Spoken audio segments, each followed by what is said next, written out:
probably ask for people to, and like in the chat to do volumes. So, refresh.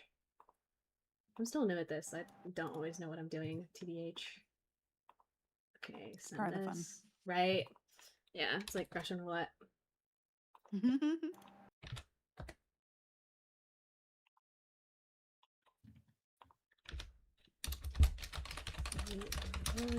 Okay, send it to the other friend.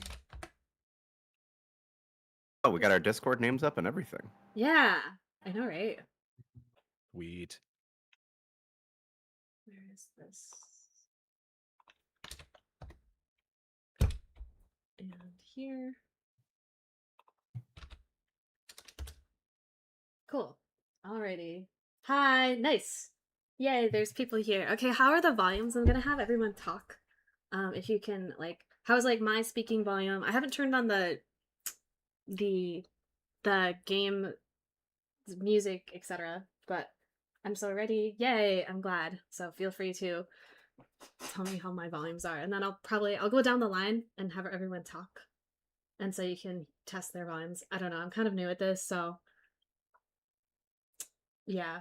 So okay. You're pretty quiet. Oh, dang it. Okay. Okay, what about now? Is that better? To turn me up.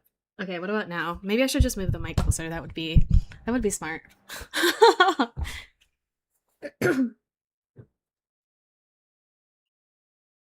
Oh god, I just burnt my mouth. Rest in peace. It's fine. I drank out of the wrong tea. Because I have multiple. I can also go in. Still the same? Oh, dang it. Okay. Let me open Audacity.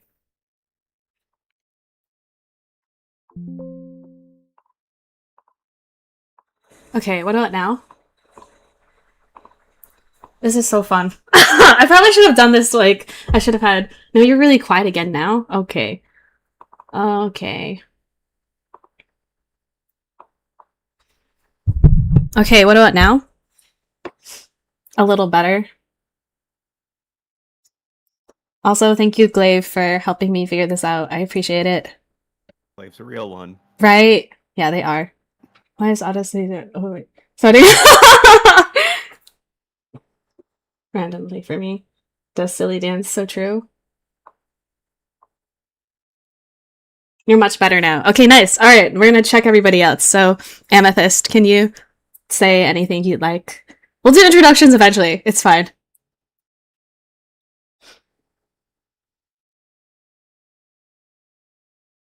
Oh shoot, unless I'm not. Uh-oh. Amethyst? Wait, am I connected still? Watch me not be connected. Yes, we hear you. No, we hear you. We hear you. Okay, okay. We hear you just fine. Yeah, you're here. Oh, okay. Nice. Loud and clear. Yay, I'm glad. Whoever just talked is... Oh, no. Oh, no! Oh, no. You're actually a little loud now? Okay. It's alright. We're gonna figure things out.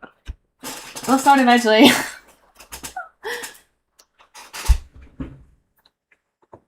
Okay.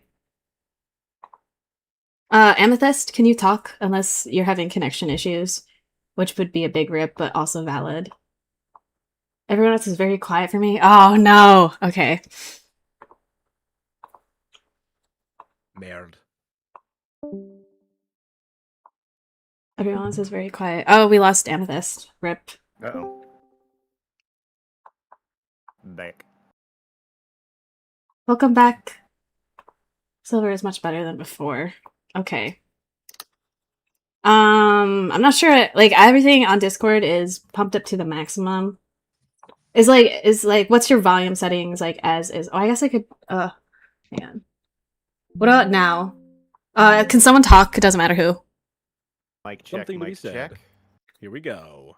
Can you hear me now? Yes, I can hear you now, Amethyst. Yeah, we can hear you. Yeah. Goodness, sorry about that. No, it's okay. Technology be like technology. It's okay. That's why I blocked off several hours for this.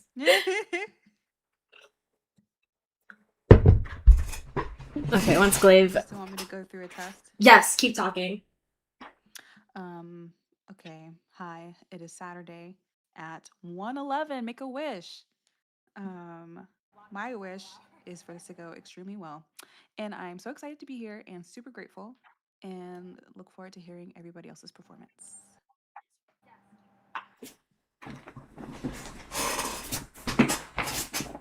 How is that, Glaive? What's I forget the lag, the stream lag. Yeah. I'm also gonna check on my phone. See what it sounds like there.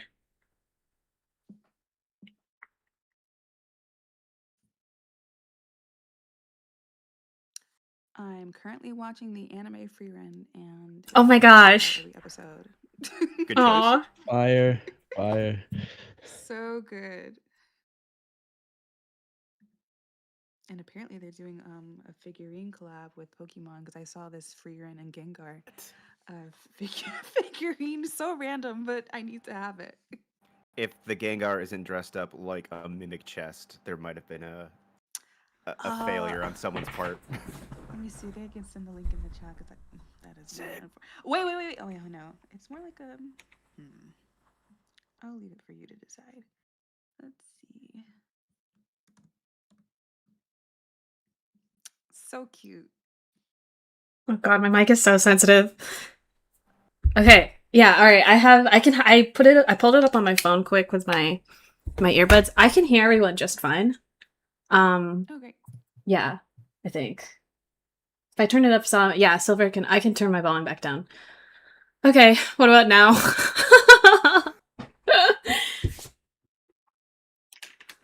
To reply to Angel, yeah, I'll let everyone else answer while we do volume checks, but I've been okay. This week has been really, really busy for me. Yeah, late days at work. But I saw a show on Wednesday night, and oh my god, just know it was really good. I lost it. Melanias can turn the volume if you don't have to try. Yeah, I don't have the, yeah, exactly. Yeah, correct. I do not have the time to. I'm still too loud. Okay, good to know. Okay, maybe now? Oh, sorry. Oh, yeah, yeah. Okay, I'll wait for Glaive to tell me. Oh, yeah, wait, can someone else talk? Amethyst, talk about how you've been. You're the next on the list, so. Yeah. Sure. Thank God it's the weekend. Oh my It's god, I just know, been a right? long week. Right. Yeah, no, you said you had to do labs later. So best of luck to you. But for me, I have the weekend off. Yay! Where I am, it's finally starting to get a lot warmer. Hopefully, more than 2 days out of the week. So yay for vitamin D. Oh my gosh, nice. The winter has been rough. It's been so rough. Silver's too loud. Okay. Turn down. Others low. Others low. Yay! It's okay. I turned down some more. 5 dBs-ish. Okay. That's good to know. Okay, Derek, how have you been? Although I know the answer, but everyone else doesn't. All's been quiet on the Western Front, mostly. Just going to work every day like a loser and Mood. looking for my next project. Yeah. Keep talking, everyone, please. Okay, we can do that. What about you? What about you, Chaos? How have you been? I've been good. I mean, I was worried about the audio thing, but now hearing myself on the stream, I actually realized that I sound completely fine. Yeah. Other Not like than that, Derek, I'm who's happy way to- too quiet. So sassy. I'm happy to spend the weekend away from my dorm room, and yeah, that's all. Oh yeah. Awesome. Sea Shadow, how have you been? Well, I've been good. I'm kind of nervous now, but No, it's other okay, than me that, too. It's LOL. it's going pretty good. I'm studying hard and so on. So yeah. Yay! What are you studying? Oh, in the future, engineering. I'm moving my way there. Okay, awesome. Yay! That's awesome. Void, how have you been? I'd say pretty well. Mostly just been doing errands today. The weather is beautiful over here. I was planning on probably doing some work around the yard and things like that today. Take the dog for a long walk, do some sort of stuff like that. Luckily, I'm off work this weekend and I'm not on call because normally I'm an IT guy by day, and this is much more fun. Yay! I'm glad. Okay, turned up Sea Shadow and Amethyst low. I turned them up. Others are good. Awesome! Great! Okay, we can... Continuing to speak Yeah. Awesome. to see if that helps. Yep. It's all good. It's all goodness. Okay! Oh, Silver's still loud. Okay, it's okay. I'll turn myself down even a bit more. I mean, to be fair, I have a very dynamic... To be fair, I won't be talking that much, so that's the good news. Yay. I love just existing. Your 22 lines will be vital. They're Don't put yourself down. at the end, though, so... Absolutely. LOL. Okay, yeah, I guess we will start. Yay, officially. Okay. Hi, I'm Silver. I'm the one who has been like, tell me about volumes, etc. Today, of course, as the title suggests, and the home screens. Oh shoot, I didn't test the volumes on those. Okay, we're gonna do a bit more troubleshooting. Okay. Can people talk again? Someone talk. Somebody say Talking things, and it's me. Okay, cool. I really like the art in this game. Me too! I right? know, It's so right? crisp, I'm shocked at how many sprites everybody has. It was amazing. right? Watching through the little video that Silver put up, it was interesting to watch because you skipped through a lot of the audio, so they were just moving all over the place. But it's astounding how many different expressions each model has. That's really, really cool. I love that.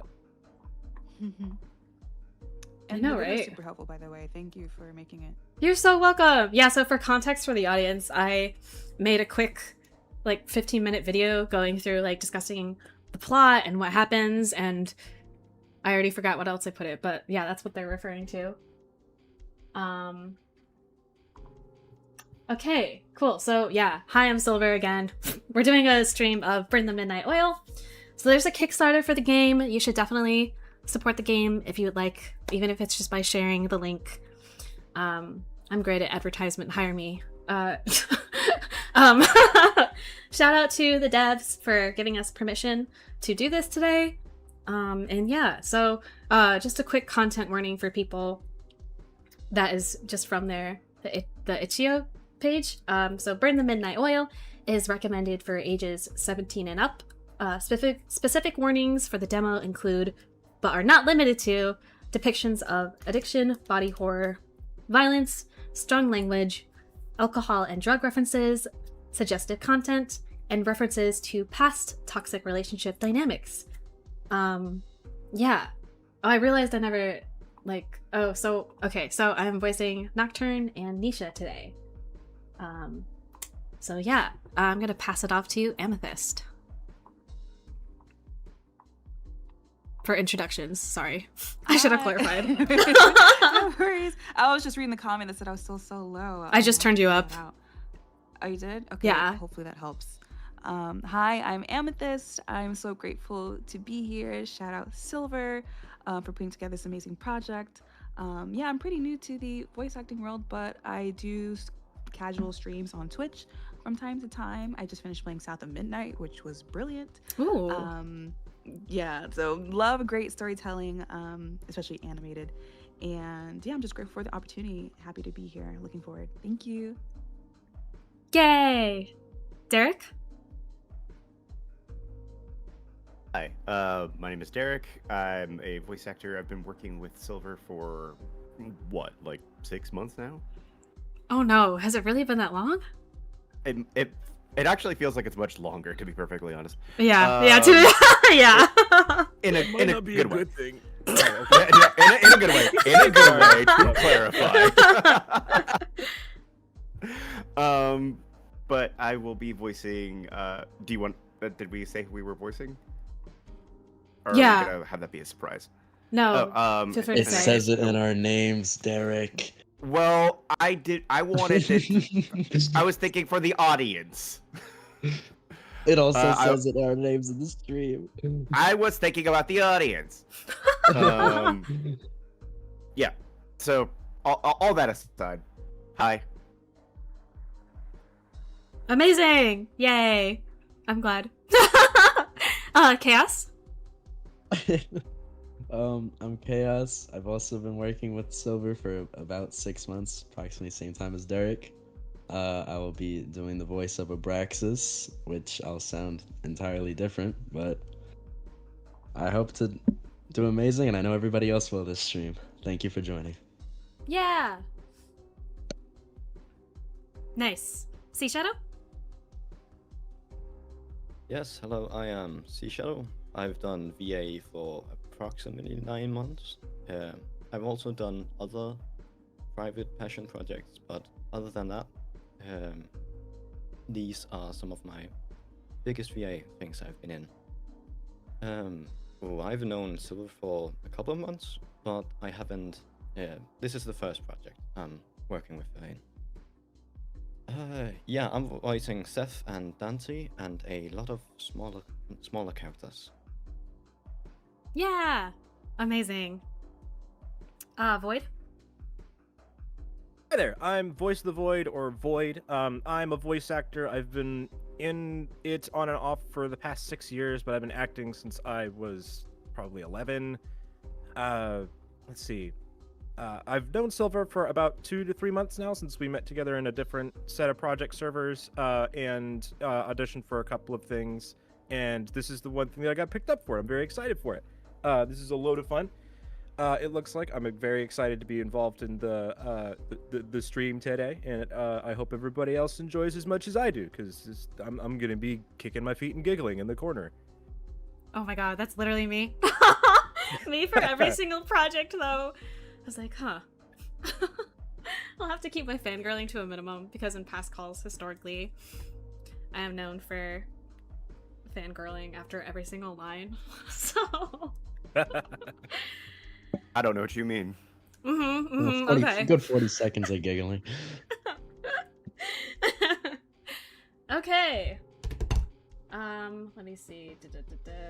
I'll go through. Okay, cool. Nice. I had my little agenda. All right, let's start the game then. Okay, so today we are doing Circe's route. I definitely recommend you download the game to like read all this. So yeah. And yes, we are going to get to talk to Lazzy. Okay, cool. Go ahead, Amethyst. Somewhere. Don't remember the month, 1968.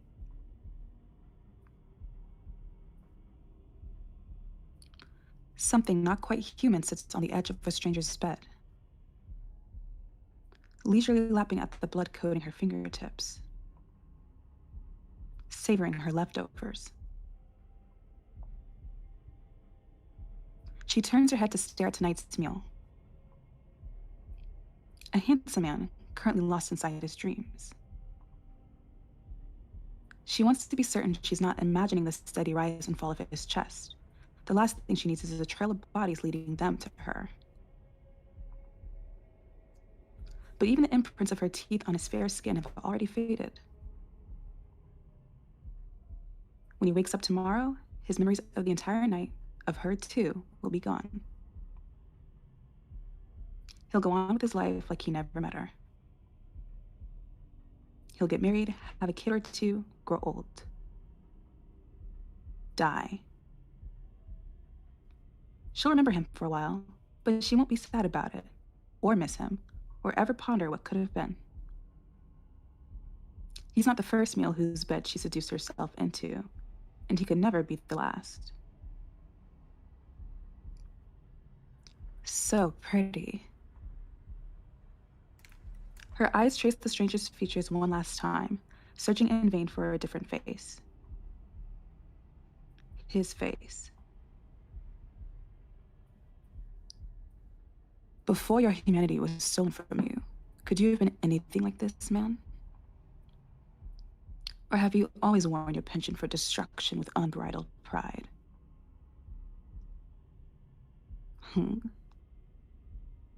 Sea Shadow?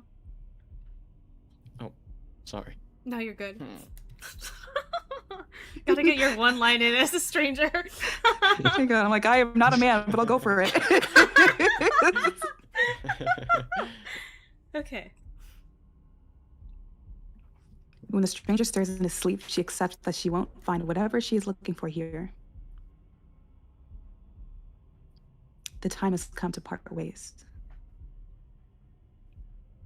Sweet dreams, Arthur. At least she thinks that was his name.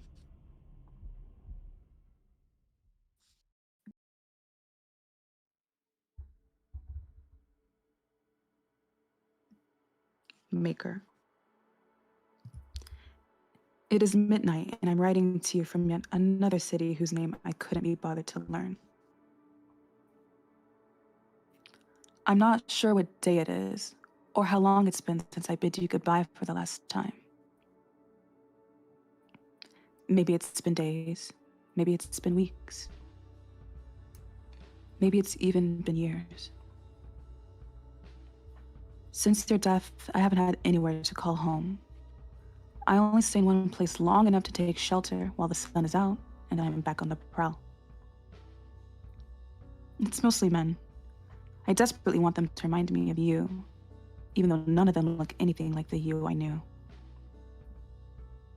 Living or dead, I suspect no one will ever remind me of you. I should probably be grateful for that, shouldn't I? Maker. I've taken to hunting every night just to keep sane, but I don't think it's working. I fear I might have lost my mind long ago without noticing. At least I don't think I'm making things worse.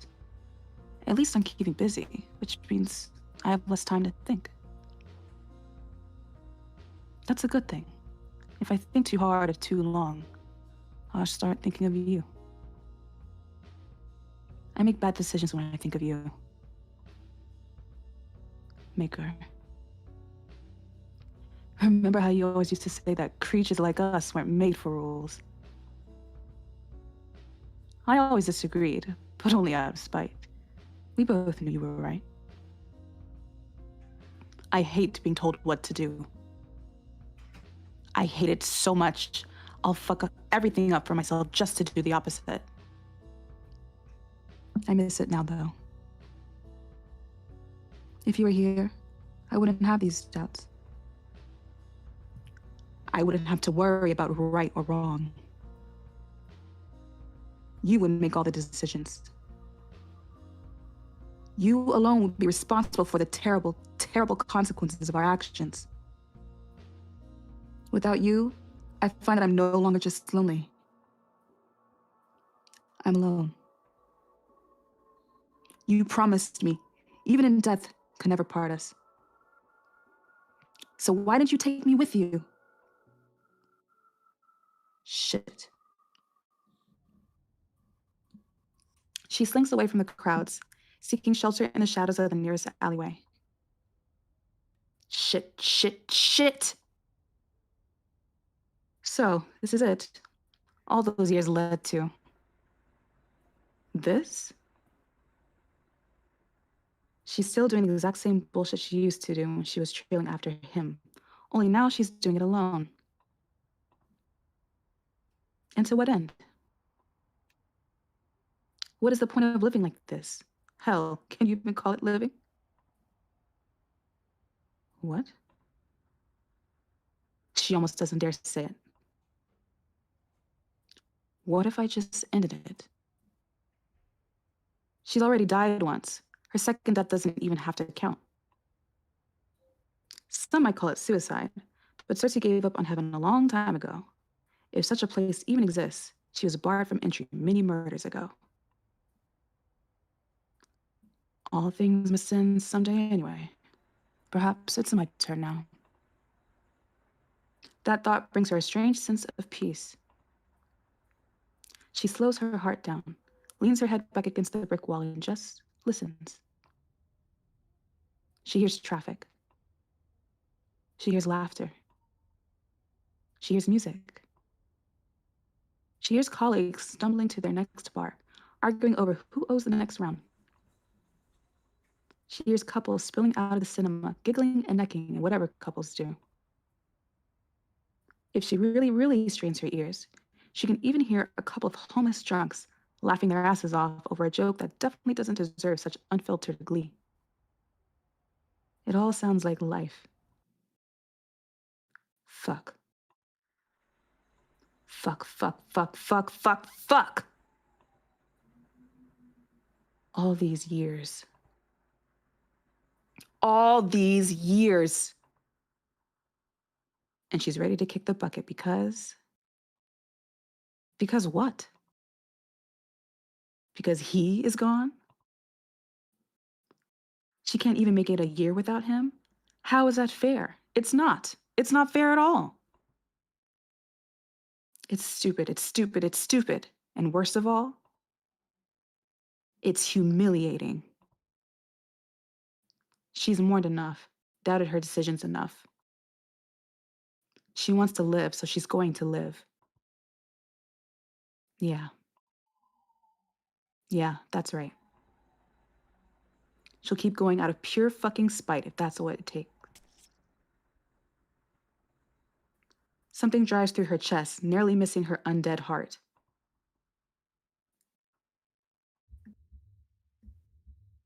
Thump. Thump, thump. Thump, thump, thump, thump, thump. There's a heartbeat. Beating so violently, it has to hurt. It takes her longer than it should to remember that it can't be hers.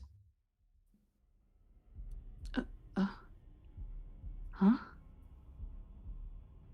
Her eyes shift from the improvised stake in her chest to the man responsible for it.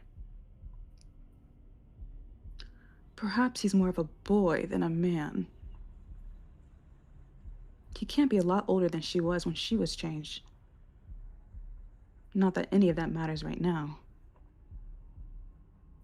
A stake to the heart? How medieval of you. The man, boy, doesn't respond. He's busy watching in horror as she rips the stake out of her chest. She doesn't flinch at the pain. It's there like an incessant little bug, but it doesn't really hurt. Never does anymore. If I may offer you some advice for the next time you try to murder one of us, don't bother with the classics. Crosses, garlic, and all that nonsense? None of it works. Except the sun. But she's not stupid, so she's admitting that part. Don't be afraid. She takes a step forward. He's trembling now, but still, not a word. You're the one who tried to kill me. Shouldn't I be the one to fear you? She catches her hand right before it touches his face. She hadn't even realized she was reaching for him. It's a bad habit of hers. She's always cold, so she's always reaching for warmth.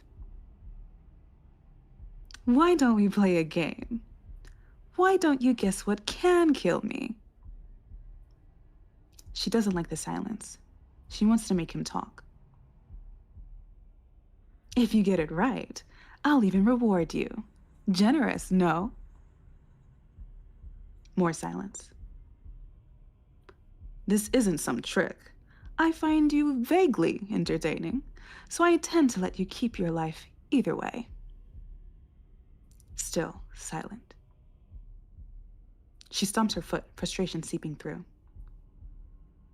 You're not going to talk to me at all? He's not even meeting her eyes anymore. She follows his gaze downwards. Ugh, men. Interesting choice of priorities. Checking out my boobs at a time like this?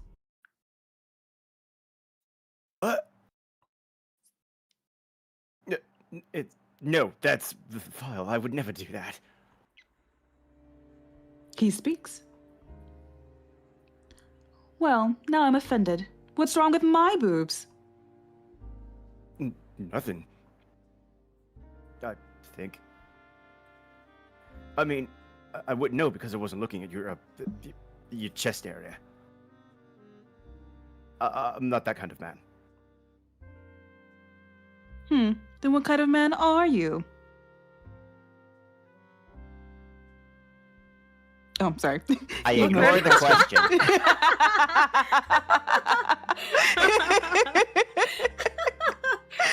Oh man. He ignores the question. I was looking at that. He gestures wildly to the hole in her chest. Oh! Or rather, where the hole used to be less than a minute ago.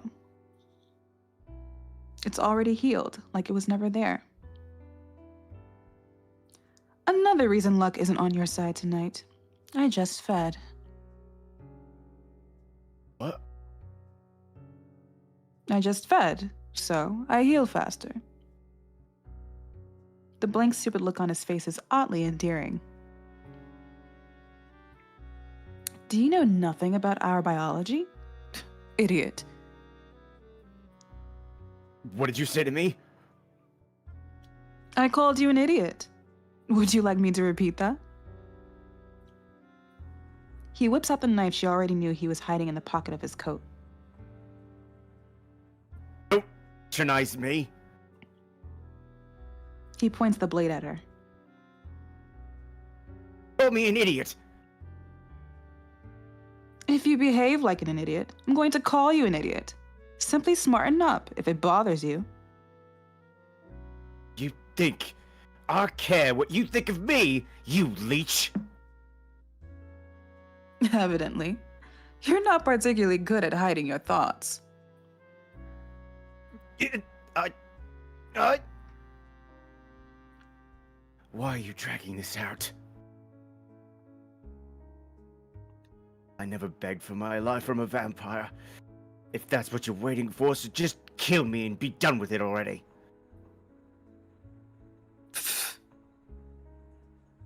She sort of, kind of, not really, tries to stifle her laugh. It pisses him off even more. Goodness, I'm pissed. What's so funny? Sorry. It's just your accent. I only realized it now, but it's so British. Welcome to North Haven, England, where quite literally everyone talks like this. Oh, so that's where we are? She looks around, taking in her surroundings for the first time. She's not sure how she got here. But it doesn't matter anymore, does it? She's here now. You're not from here. What gave it away? Your accent. Are you American? When it's convenient. Suppose it doesn't matter where you come from. You still fit in perfectly fine with the other bloodthirsty freaks in this city. Ha! You amuse me. I definitely can't kill you now. Why not? Why? You almost sound disappointed. Of course not. But it doesn't matter what I want. You should do it anyway. Why? Because we can't both walk away from this. It doesn't work that way. Says who? He rolls his eyes. Off. How about this? If you don't kill me first, I'm gonna stab you in the back as you walk away. With that silly little kitchen knife? I've seen babies with stronger grips on their toys than you've got on that. His grip loosens. Meanwhile, I could kill you with minimal effort. Right here, right now, I could snap your skinny little neck with my bare hands and not even break a sweat. Only, that wouldn't be very fun now, would it? I don't kill as often as you may think, so I like to take pleasure in it when I do. I'd make it slow, Slice your neck, but keep the cut shallow enough that I have to suck the blood out. I prefer to drink straight from the tap, you see? More intimate that way. Once I've drained you, I'll dump your corpse behind one of these bins and skip town. By the time someone finds you, I'll be long gone. Nobody will even know I was here. He lowers his knife, averting his eyes to stare at nothing in particular. Do what you want. There's no one left who would care enough to try and find me anyway. She recognizes the frustration in his eyes all too well. She's seen it countless times in her own reflection. Monsters took someone from him, just like a monster once took someone from her. Well, no one will have to. As I keep saying, I'm not going to kill you. He hurries to object, but she lifts a finger, and that's enough to shut him up. And you can't kill me. You're bold, I will give you that, but I don't think you could even kill the weakest of us. You're not strong enough, and that's not an insult, or a slight against your ego, or an attempt at undermining you. It is simply fact. You are too weak. You think you're underestimating me a little too much. No, I see you exactly as you are. You're no threat to me. You're no threat to anyone. You want revenge, but for whatever reason, you can't kill the one you actually want dead, so you poured all your resentment into the first vampire you could find. Me, apparently. Maybe you thought I'd be an easy kill. Maybe you really thought you could do it. But if I had to guess, I think you knew you would fail. I think you wanted to die.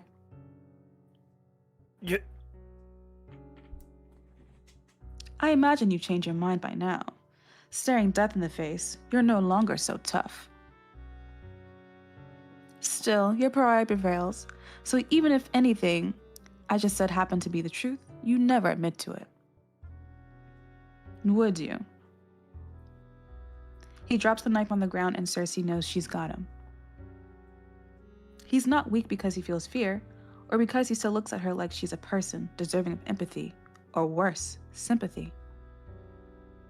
He's weak because he was born that way. Circe was much stronger when she met the one who made her. Her maker had spent an eternity mastering the art of pretending to be something he'd never be again. Yet when she'd laid eyes on him, she'd still seen what he really was. A monster. But even knowing that, she'd still lost to him. She'd still been too weak. Not anymore, though. If you'd like, I could teach you.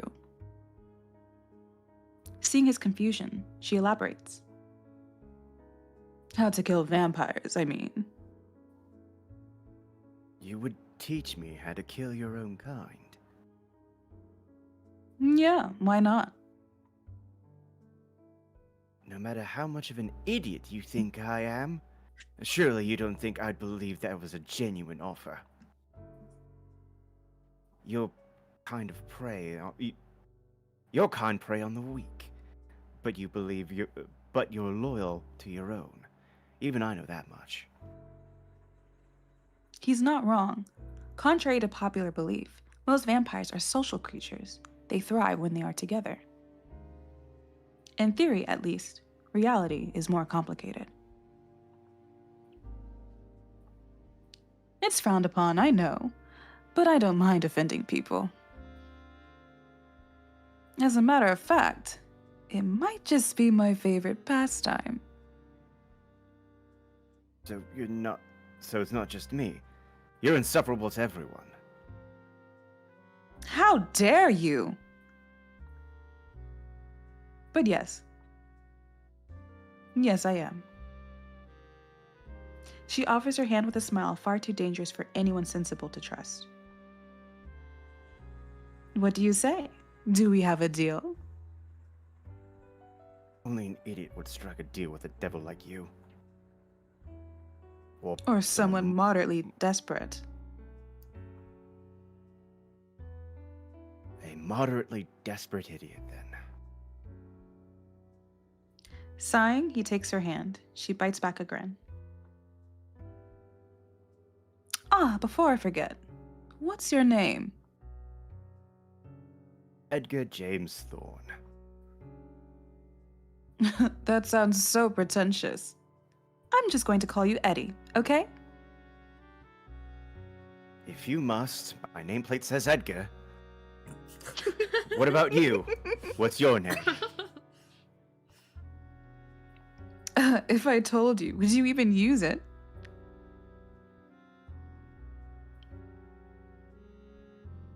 I said, Edgar? well. Yes? That's what people do, isn't it? Call each other by one another's names. It's been a while since anyone has used her name, but she supposes it would be rude to withhold it from him now. They call me Circe. So may you. His grip on her hand tightens. I want to ask you something, Circe. Yes? When you've taught me all that you can, what's going to stop me from killing you? She allows herself that grin now, showing him all her teeth. Nothing but your own compassion.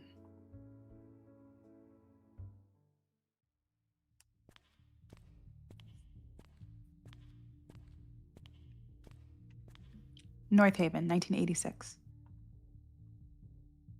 Finding Elysium isn't difficult. The dark doesn't bother Circe the way it might others. Even if it did, she's navigated these tunnels enough times to remember each step. It's getting inside that poses some trouble. It wasn't always such a hassle. Circe was once a regular at Elysium, cautiously welcomed by its patrons because of her relationship with Lazarus. It's been 6 or so years now since she'd been warned to never show her face here again. Of course, that flimsy band has never stopped her before, nor will it stop her tonight. The bouncer standing guard cuts straight to the point. Since you managed to find your way here, I take it you got an invite. It's not a question. Lazarus paid a pretty penny for the spells that ensure only those with an invitation will ever reach Elysium. Fortunately for Circe, no one remembered to amend those spells when she was banned. Oh, you don't recognize me? Should I? Yes.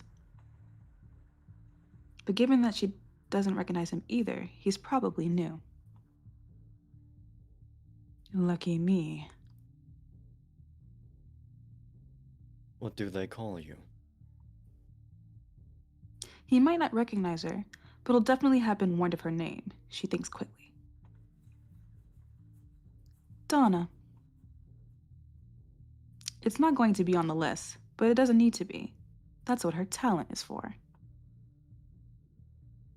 Donna, Donna, Donna. He flips through the guest list till he hits the bottom of the last page. Yeah. No. No, Donna. He takes a more aggressive stance, but it's all bravado. He reeks of insecurity. She would gladly exploit that. It's been a while, hasn't it?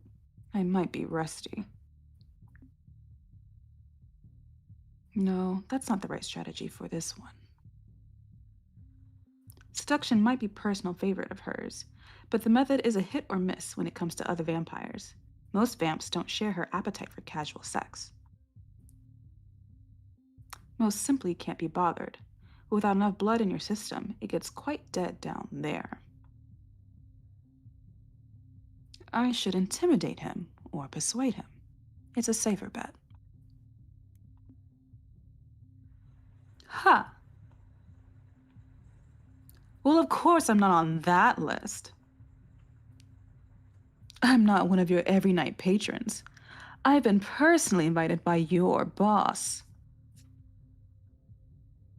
The bouncer shuffles his feet, red eyes running over her form. When Circe smiles, he nervously smiles back. You're certainly his type. Still, I can't let you in on your word alone. I'll wait here. Sorry. If you wait here, I'll quickly confirm that with Nisha. Circe rests a hand on his bare forearm, leaning forward with a dangerous grin.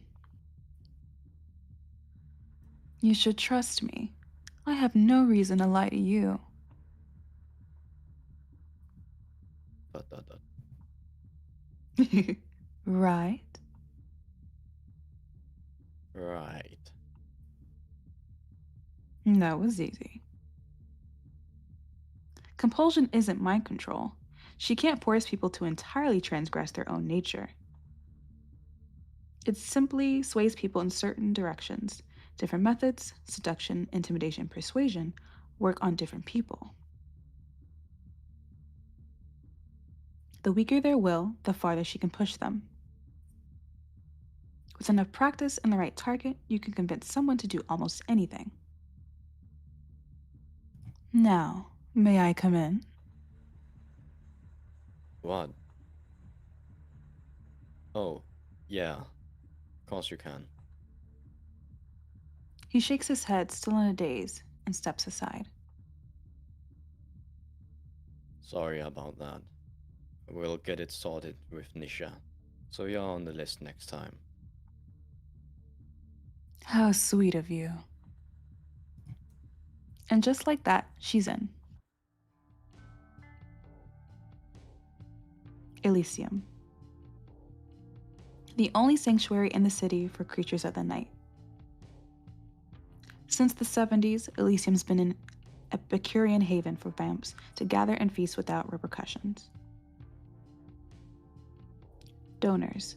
That's what they call the humans selling their blood here. Some of them are natural masochists, taking pleasure in being fed on. Others are only here to make some good money. Most are here for both, and a select few loonies come here with dreams of one day becoming vampires themselves. But to my knowledge, few, if any, have yet had the honor of experiencing the change. It's nearly been a year since Circe last set foot in Elysium. One quick look around promptly reminds her why she's been avoiding the hellhole. Nothing's changed. Everything's exactly the same. Ugh. Circe inhales, her stale lungs breathing in the irresistible saccharine scent of blood. The familiarity should comfort her. In a city that's rapidly changing, more so now than ever, Elysium's been one of her only constants. But it gets so damn boring. Among the 40 to 50-something vamps who permanently reside in North Haven, Circe can count on one hand which ones aren't regulars at Elysium. They're a tight-knit group who come here night after night to dance, drink, and smooch. As for what brings Circe herself here tonight? The same reason she always comes to Elysium. She's looking for someone. Let's see. She double-checks the picture the client provided. It's an old photograph. A blonde guy, cute enough if you're in his age group, with baby blue eyes and a smile that's up to no good. Basically, I'm looking for a less alive version of this guy. Cool. She scans the dance floor for a mop of blonde curls, but there's no one. Either our intel was off and he's not here yet, or, like most of us, he's taken on a different look in his new life. It's annoying they don't have a more recent picture, but this is what the client offered, and Edgar couldn't find anything more recent. For now, she should find someone who might have a better idea of where she can find him. Question is, should I find Nisha or Lazarus for that? Talking to Lazarus is a horrible idea, which is exactly why she's going to do it. She already knows where to find him. He rarely leaves his private lounge.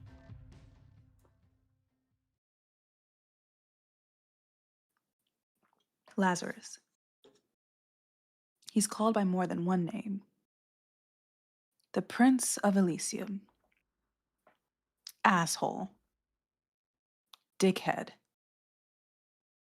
Occasionally Laz, but only by those who've had the misfortune or pleasure, reviews vary, of being part of his inner circle. To Circe, he's just Lazzy, former fling, current pain in the...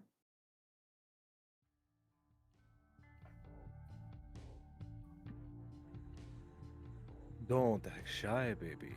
It doesn't suit you. Circe steps past the guards and the curtains, eyes doing a quick sweep of the hazy room, even though she knows it won't have changed.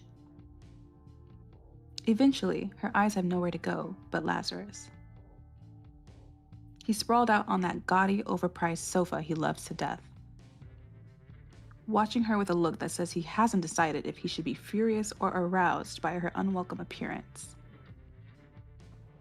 Staring back at him, she almost understands why he captured her interest in the first place.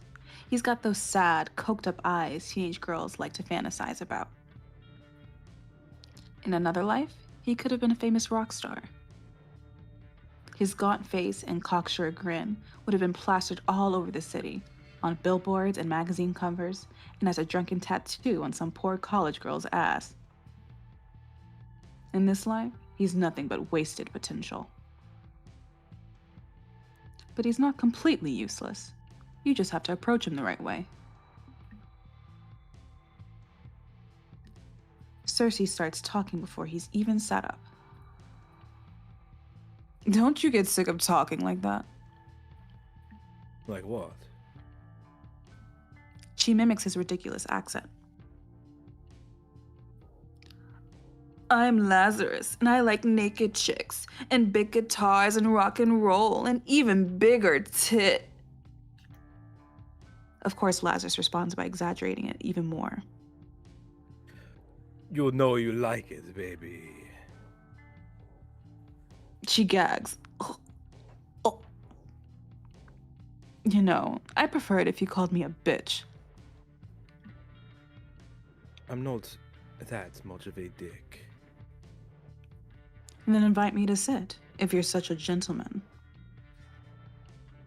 He pretends to hesitate, but he's so impatient he can't maintain the charade for any longer than a second. Whatever. You're already here. Go on, beautiful. Have a seat. She eyes the settee opposite him for any suspicious fluids before she sits. Better safe than sorry. As pretty as ever, aren't you? Me? Petty? I don't know what you're talking about. Sure you don't. What brings you here tonight? I'm looking for someone. Tang. The French slips out with his permission, a reminder of his real accent. Lazarus cranes his head back and groans. Of fucking course you are. Who's the unlucky man this time? Who says it's a man? You're wearing that sadistic smile you only put on when you're about to torture someone. Poor bastard. She fishes out the photograph from her bustier, pretending she doesn't notice how his eyes shamelessly linger on her cleavage. Sorry. I have been holding laughter I have been holding it back for so long now. Oh my goodness. I don't know what they call him, but I hear he's a fangling. Apparently, he's been seen around Elysium the past few nights. Is that supposed to mean anything to me? She shoves the photo forward with impatience. He's one of your patrons, you tell me. Lazarus squints at the picture. Oh. Oh, this picture better be fucking ancient. Kid has no style at all. He'll look totally out of place at Elysium. I'm not here for your opinion on his abysmal sense of fashion. Do you know him or not? He squints harder.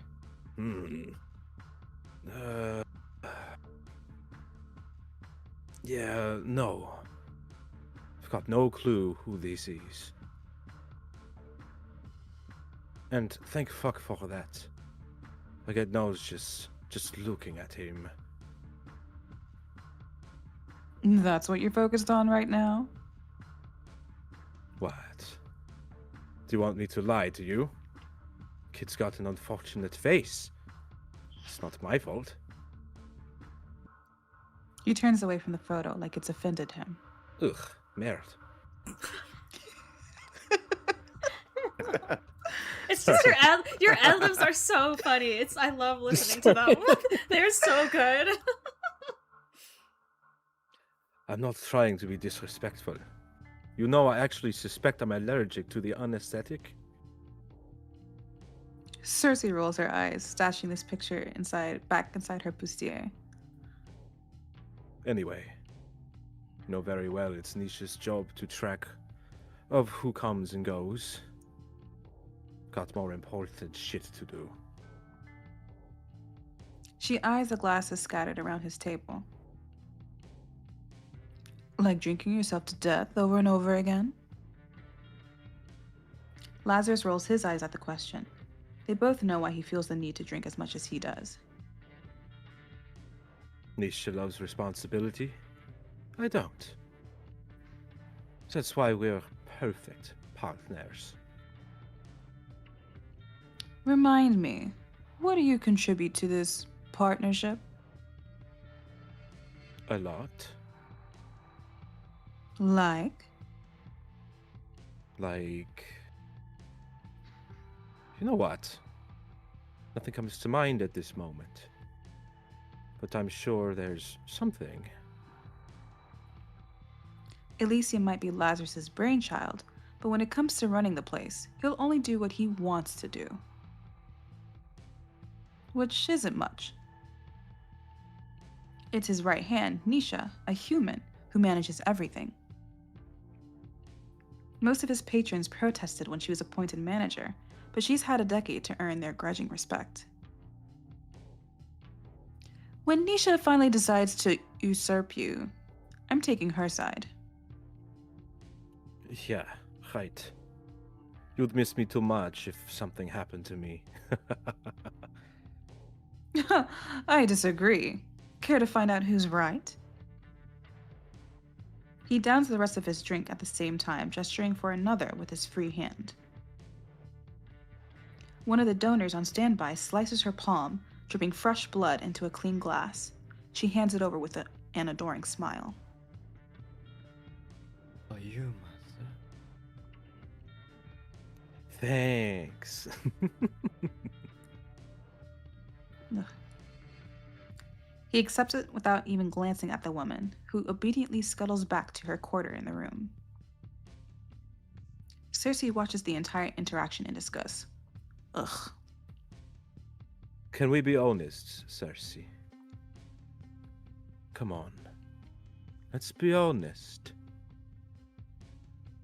You're a smart woman. You already knew I wouldn't know him.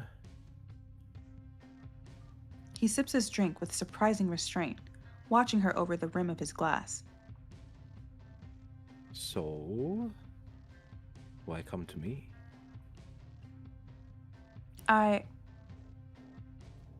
In all honesty, she's not sure. It's definitely not because she missed him. Lazarus has a way of crawling under her skin that makes her feel alive again, but she's never been a masochist. Maybe she was hoping he'd be the cure to the chronic boredom haunting her as of late? Could that be it? How naive of me. Elysium hasn't changed since she was last here, and the same goes for Lazarus. He puts on a good show with his theatrics, but he is just as permanent as the rest of them. Unable to grow, unable to change, unable to escape this. Since you refuse to be useful, I'm not going to waste any more of my time. If luck is on my side, we will never see each other again. Bye. You're leaving already? Don't be so dramatic. She stands up, more than ready to get the hell out of there. Lazarus chucks his glass aside and leans forward, reaching out. Do not touch me. And stops right before their fingers can brush. I wasn't going to. He reclines again, hands raised in mock peace. Look, it's no secret I have a soft spot for you. I have always been lenient when it comes to your hobbies. But I'm still running a business here. Elysium's clientele have certain expectations when it comes to safety. So I can't let you prance in here as you wish and murder one of them on a whim. Haven't we already been over this? I feel like we have. More than once, the conversation tends to end in her favor. Who said anything about murder? Do I look fucking stupid to you? Fine. Who says I need your permission to kill him? Don't worry. I'm under no impression that words alone would be enough to stop you. You respond far better to other methods. Is that a threat? What? No. If I say it is, will you leave without killing my customer? No. I'll just kick you in the balls first. Hot. You're disgusting. Baby, you know your threats always turn me on. Lazarus straightens in his seat, as much as his permanently inebriated state allows him to. Look, I don't give a shit what my clients get up to outside of Elysium, but inside my club, murder kinda sucks for business. But you don't want to have that Fangling as one of your patrons anyway. He's bottom of the barrel scum who preys on vulnerable women, escorts, and the homeless, and whomever else he's decided won't be missed. Is he wrong in thinking that? Okay, now she's seriously considering kicking him. Just one kick. He won't even feel the pain through all the substances he's been abusing. Keep your fangs to yourself, little brat. Bat, not brat, goodness. Oh, Both apply Both. here. Yeah, both. I'm not saying I agree with this choice of sustenance, but I'm sure we can both see where his reasoning comes from. Why are you going to pretend he's the only vamp in North Haven to prey on the most vulnerable? As Lazarus gets more agitated, his real accent starts to slip through. We cannot all be like you, mon coeur. We cannot all be bothered to pretend like we can be friends. with our food. Circe curls her lip at the snub. Besides, if I start judging all of our patrons based on their conduct outside of Elysium, I won't have any customers left. Well, Before you suggest, that could be a good thing. Consider this. Without endless legal supply of fresh blood, who do you think all the hungry vamps in this city are going to feed on? damn it, he's making sense. She hates it when he does. It's only a matter of time before he attacks one of your donors. Now that makes him pause. Lazarus has never tried to hide his lack of love for humans, but he does care for the well-being of his donors. Who knows if it's out of genuine empathy, hidden somewhere deep inside that dead heart of his, or if it's just because them dying would be an inconvenience, but he tries to keep them out of harm's way. That would be bad for business. Got a particular reason to believe he would do that? Call it a bat's intuition. Or just common freaking sense. But Laz has never listened to that, so... Intuition? Ha! I've listened to your intuition before. It's gotten me into trouble one too many times to count. But it's also saved your ass plenty of times, hasn't it? I guess. Alright. Say I believe you. I still can't ban the Fangling unless he's actually broken one of Elysium's rules. It'd make me look bad. But if you leave him be and he hurts one of your donors, you look even worse. This is inconvenient. He scratches his nose, a nervous tic he's had as long as she's known him. And never fails to irritate her. Okay, how about this? If he really is just somebody, some nobody, Fangling, I could hypothetically turn a blind eye. Like he believes himself. Some people are simply too unimportant to be remembered when they are gone. Don't do whatever you're going to do anywhere near here, though. Don't want Orion and his circus coming here to snoop around. Or even worse, that lilac-eyed bastard you're so fond of. I'm not fond of him. That's your paranoia talking. But of course, I can be discreet. Just make sure your sycophants know I've got permission to roam Elysium freely for the night. I'll let the staff know to send the Fangling your way if they see him. But be quick about it. Makes people nervous to see North Haven's biggest vampire slayer loitering around. Couldn't pay me to stay another minute. She's already said more than she wants to. But of course, Lazarus isn't done yet. He has to have the final word. Anytime I don't see you for a while, I forget how infuriating you can be. She's afraid to meet his gaze, already knowing what awaits. That look of pure, unadulterated affection. It's insanely sexy. You're repulsive. Have I ever told you that?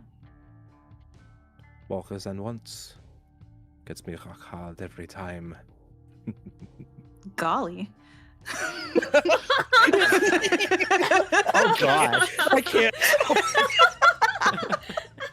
Oh, I can't. Oh my god. Gee willikers. Oh.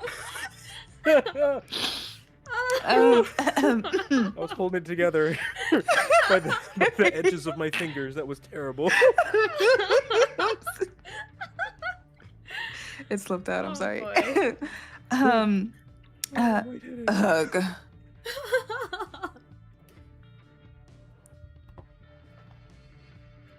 Don't worry. You don't need to like me back. I enjoy the violent sadness your revulsion brings me.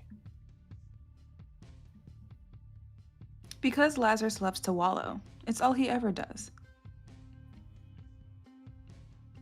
He's done it even during their entire thing together, whatever it'd been. She's happily sworn off relationships since theirs ended. Clearly, they're just not for her. And yet, a part of her still. No, love's just not for me. I'm sorry for the way things ended. I should have appreciated you more. It's the same speech every time. You were right to break up with me then. It's never too late to take me back. Won't you let me be yours again? Please. Oh, please. Who is she trying to pretend she is? The bigger person? You cannot seriously want that. I want you all the time, Circe. I always have. We were awful together. This always helped you. I'm a poor excuse for a man. Might as well be awful together. Where's your sense of shame, Lazzy? Shame? The fuck would I need that for? Shame is a disease. All it does is stop you from going after what you really want. Maybe what we want isn't what's best for us. When has either of us ever cared what's best for us?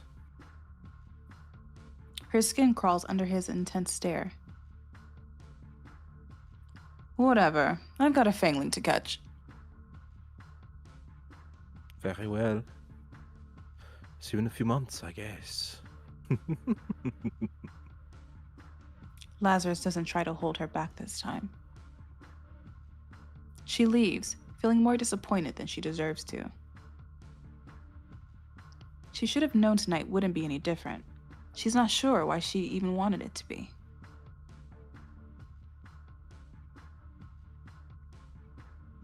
Not much time passes before one of Elysium's goons notifies Circe of the Fangling's arrival. Apparently they call him Seth. One of Laz's lackeys picked his name up from Nisha. Moments later, Circe finds Seth loitering near the stage. She was right to assume that he's changed since the photograph. He's at least a few years older, though still young enough to have just graduated university. He's shaved off the baby fat and grown a mediocre mustache, but the cheeky smile he shoots her way is identical to the one in the picture. For a split second, Circe hesitates. He still looks so young, so full of life, even in death. Then she remembers what he's done. She remembers the women he's hurt. She remembers he deserves this. Hey. He's grinning from ear to ear, a little too brightly for someone who's supposed to be dead as she closes in. Well, hello there. What do they call you? Does it matter?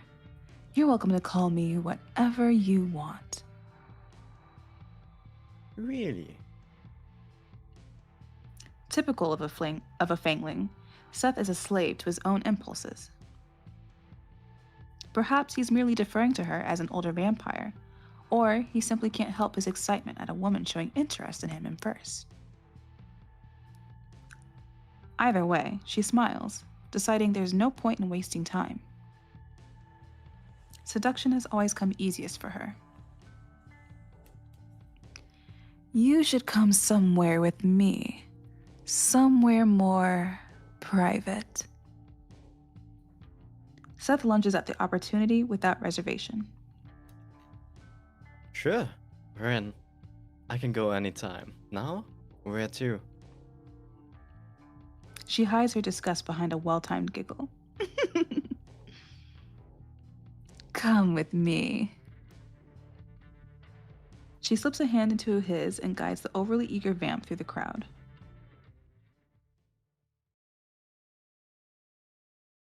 The bouncer who almost didn't let her in earlier still guards the entrance. He doesn't say anything when he sees them, simply watching as they disappear down the dark tunnel.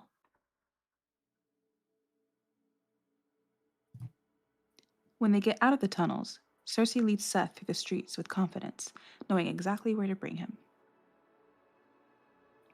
It's where I met Eddie for the first time 20 years ago. I spared his life that night, but I've ended many lives there since to make up for it. Seth doesn't shut up once. I've never been with a vamp before. Okay, well, I'm not sure. Go ahead, Go Sea ahead, Shadow. sorry. Yeah, no. Okay. Should I? Okay. Yeah. I've never been with a van before. Is it better than sex with humans? Shouldn't we get some blood first? He enjoys the sound of his own voice too much. Not even once does he question her silence.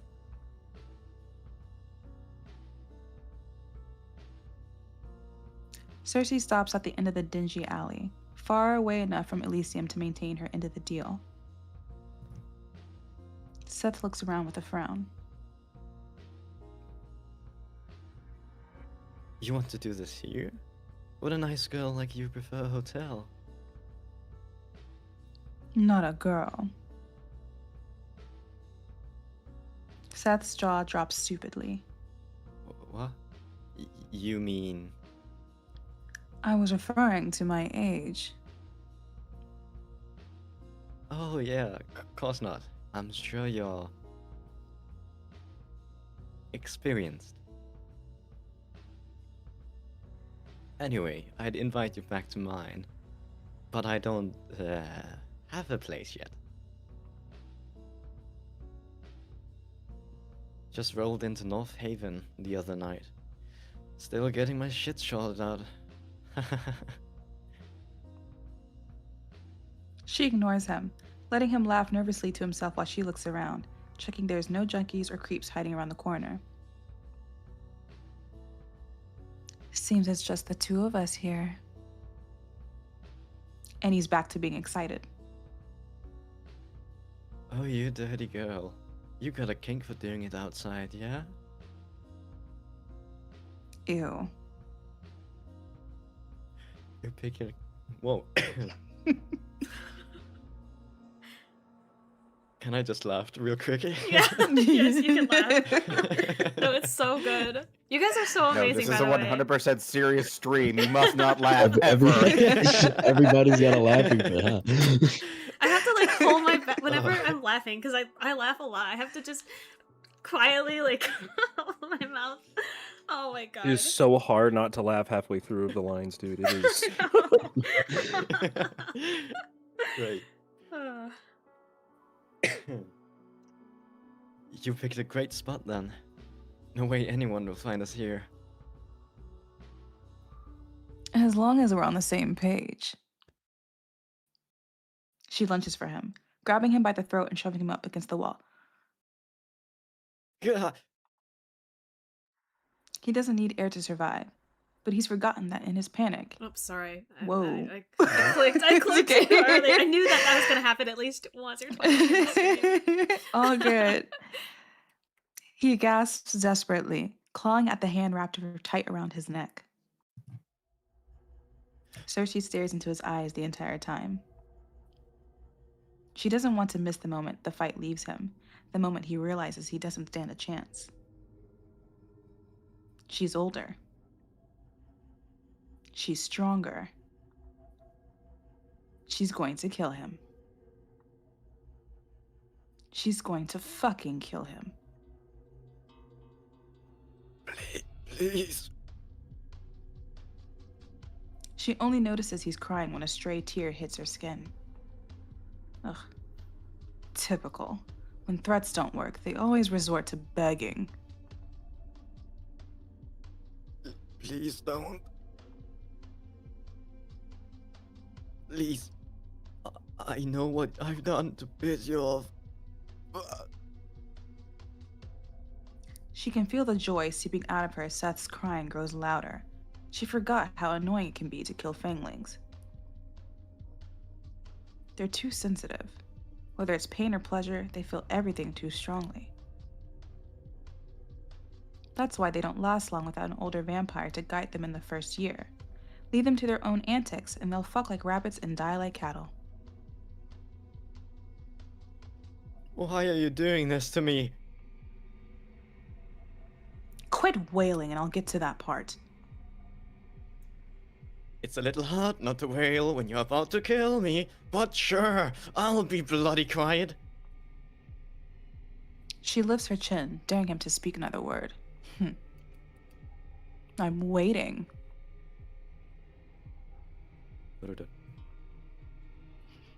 Perfect. Listen, I think we both can agree. You've been stupid. Least you could have done is be more careful with where you take your meals. Not eaten as many sheep from the same pen. Then, maybe no one would have noticed. But no, on top of that, you were childish enough to play with your food and leave evidence behind. She sees the exact moment her words start to seep into his dumb little brain. The games you like weren't very fun for your playmates, were they? Of course you liked that they didn't like it. Of course you liked that... Wait, oh, sorry. Didn't you? All good. That's what this all... Whoa. That's what this is about? They were fucking into it.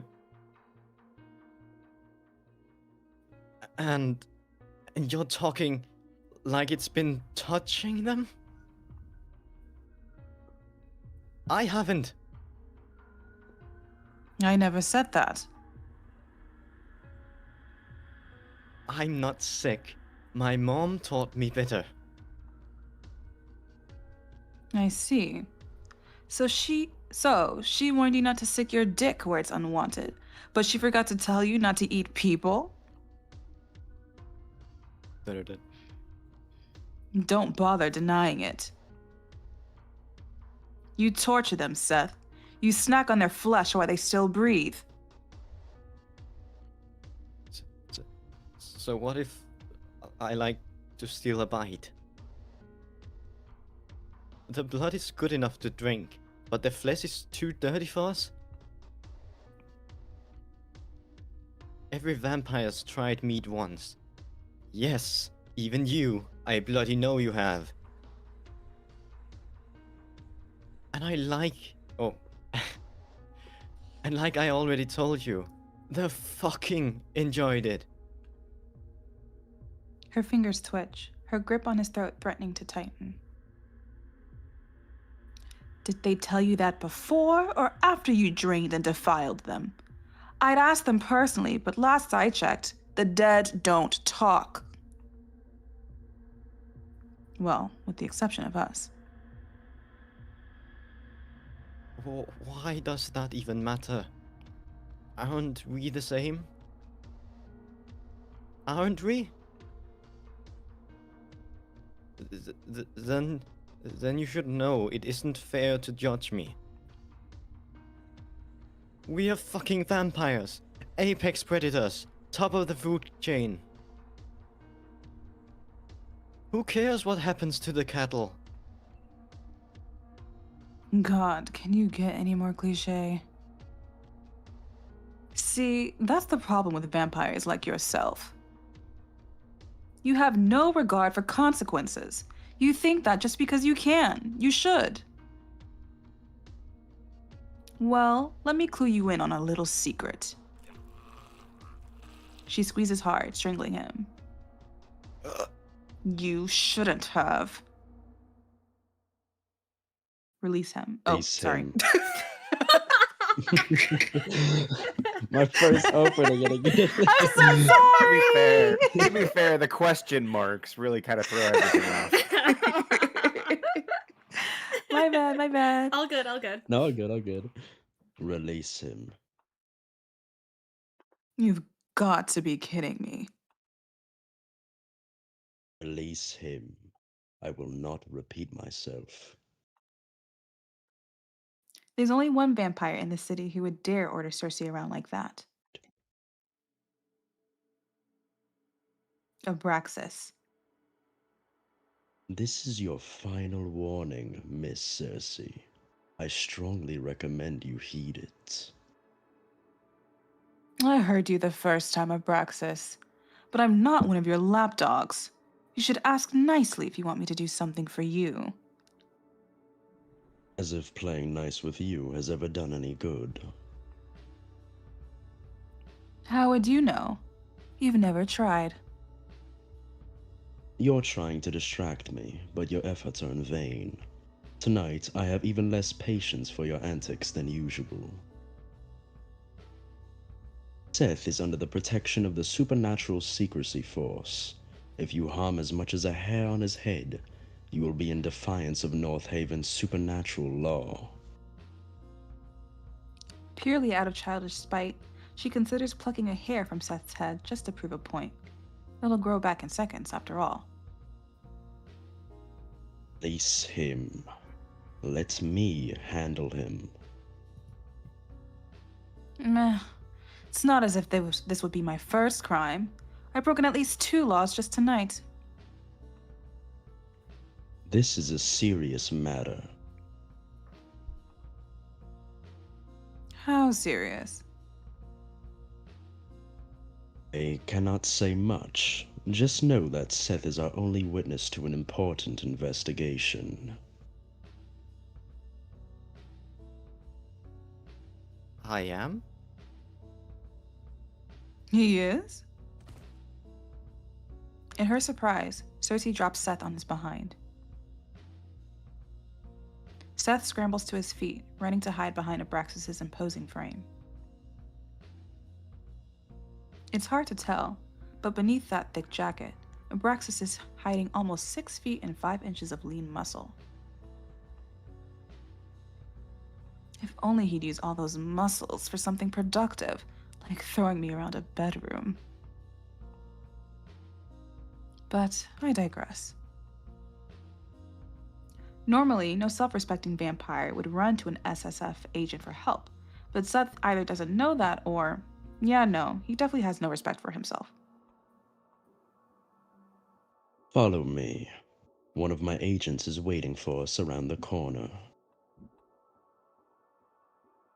Hey, where do you think you're going? I'm not done with you. Abraxas answers without pause. I am. I'm not! I fail to see how that's my problem. Abraxas couldn't look more bored if he tried. It's infuriating how he always carries himself with perfect poise, even as his shoulders hang heavy with guilt he thinks no one can see. Thank you for not putting up too much of a fight this time, Miss Circe. I appreciate it when you are willing to collaborate. Unlike the rest of his good-for-nothing squad, Abraxas has never, not even once, flinched in the face of her wrath. But there's always a time for firsts. Collaborate? You want me to show you how I collaborate? She storms up to him.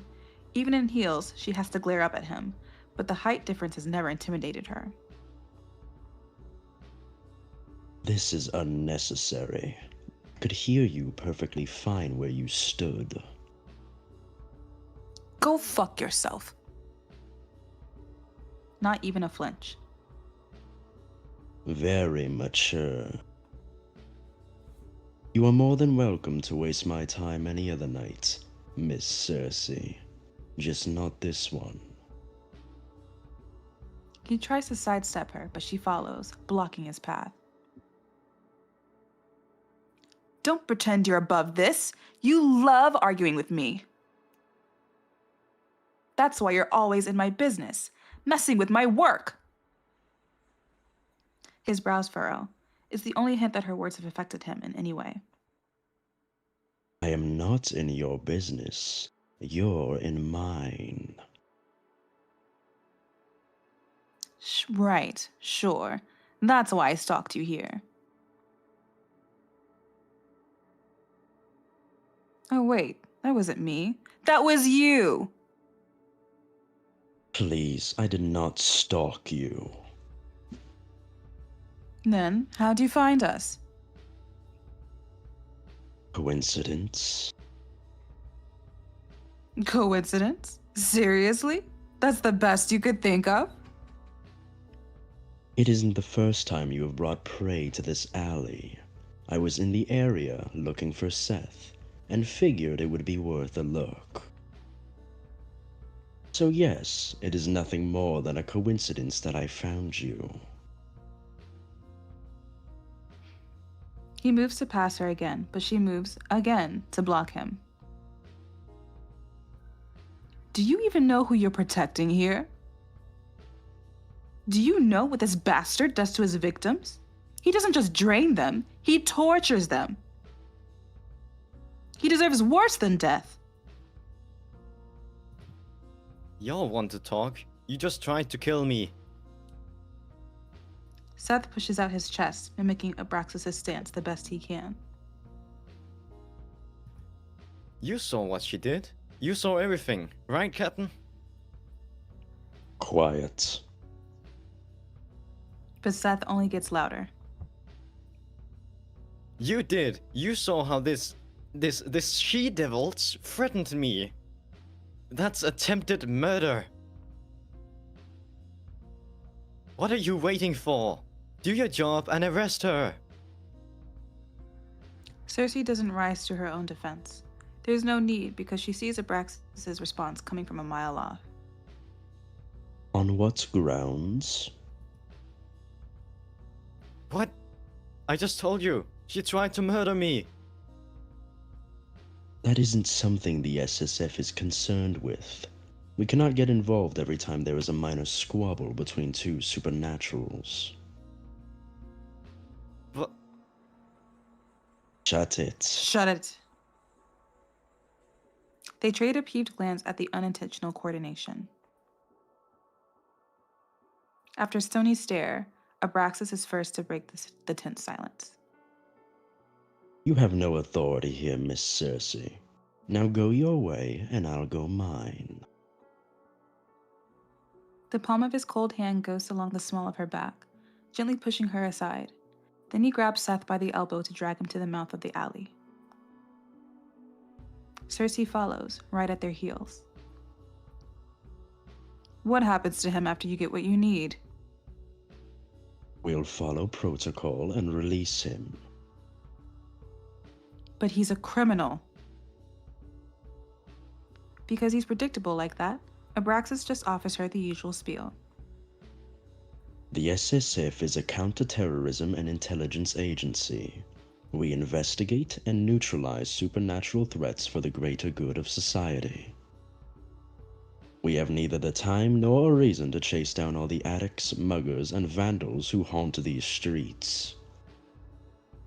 But Even if I wanted to do something, we have no case against him. I cannot abuse the law by detaining him without proof of a crime. my word is your proof. Have I ever lied to you before? Many times. But I'm not lying this time. Abraxas pauses, turning to look at her. She meets his assessing stare with confidence.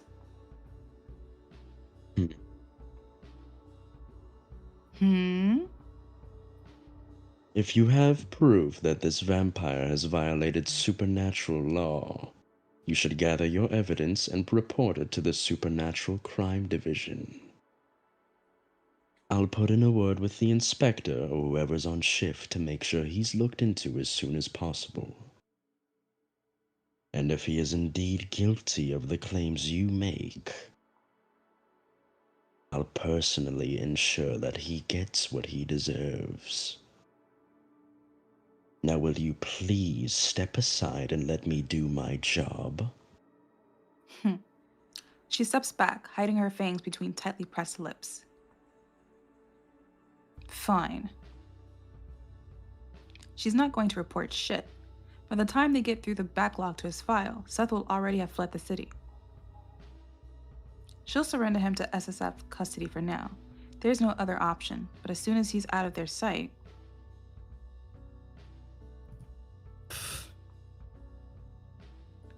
Seth snickers under his breath. Serves you right, you stupid cunt. 1 second, Seth's taunting her. The next, he's curled up on the floor, clutching his broken nose as he cries out in pain. Oh, fuck! What was that for? It happened so fast, she almost misses the look of uncharacteristic rage on Abraxas's face. Mind your tongue in the presence of a lady. Clearing his throat, he actually has the audacity to look sheepish when his eyes meet Circe's. We'll take a detour. The nose will heal before we reach the office. Hope your car crash is on the way. For a split second, she thinks she sees the ghost of a smile grace his lips. Great, now I'm hallucinating. Good night to you too, Miss Circe. He grabs the back of Seth's hoodie, effortlessly lifting him with one arm and carrying him out of the alley. She doesn't watch them leave. She's too pissed to spend another second here. I'm sorry. When she's certain she's still alone. And now to change to my most devious form, adorable bat. I didn't know she actually turns into a bat. my That makes so God. much more sense now. Oh my goodness. Don't believe all the stereotypes about vampires except this one.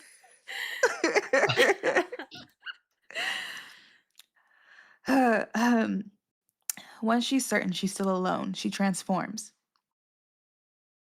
and flies into the night.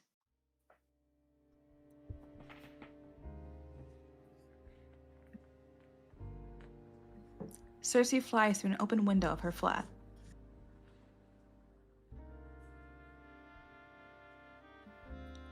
Miss Circe, Miss Circe, Miss Circe. She transforms just in time to land on her feet inside. Who the hell does he think he is? She stalks around the tiny space, tearing off her clothes while cursing Abraxas in every language known to mankind. She's never known any more frustrating. She pulls to a stop in front of a mirror so she can adjust her underclothes and check her makeup.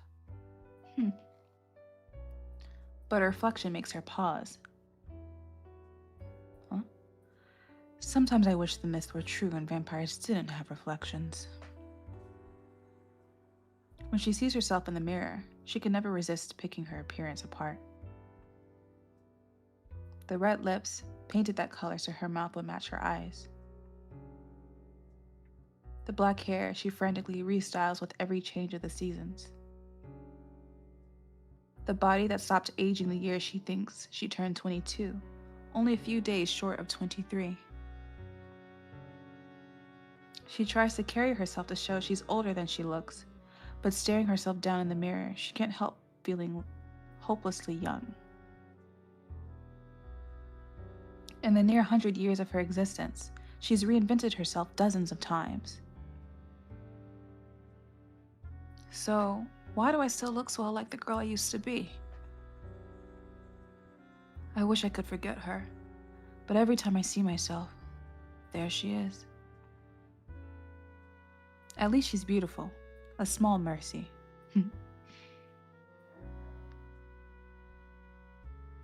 I'm too old to move around like this. Circe picks her clothes back up, slipping them back on. It's embarrassing, really, letting Abraxas shake her confidence like this. She smirks. Back again, I see.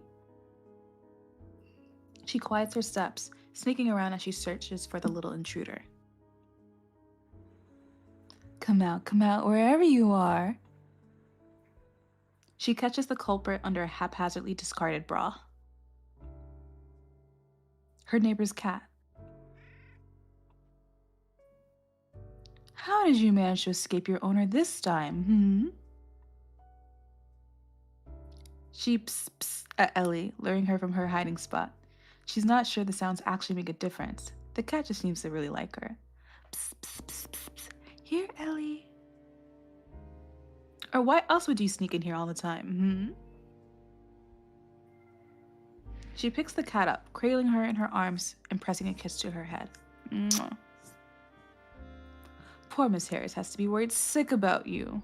Wait here. I'll have Eddie take you home.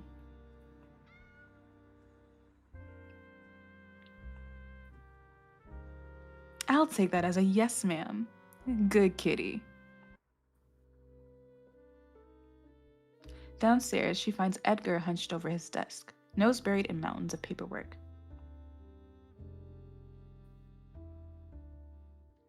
When Eddie's working, he might as well be dead to the rest of the world. The only sign he's an actual living person and not an eerily realistic statue is when his hand moves to scratch at his 5 o'clock shadow. Sometimes it's all too easy to forget that Edgar isn't the same boy I met 20 years ago. Edgar is the only human companion she's ever had. She knows the relationship isn't conventional. Vampires don't keep the company of humans they aren't feeding on, or sleeping with, or planning to change. But Edgar isn't a blood bag, or a quick fuck, or a toy to her. He's a friend. Perhaps her only friend in this world. When we first met, we looked the same age. Perhaps that's why it feels so strange to watch him grow while I don't. Growing old suits him.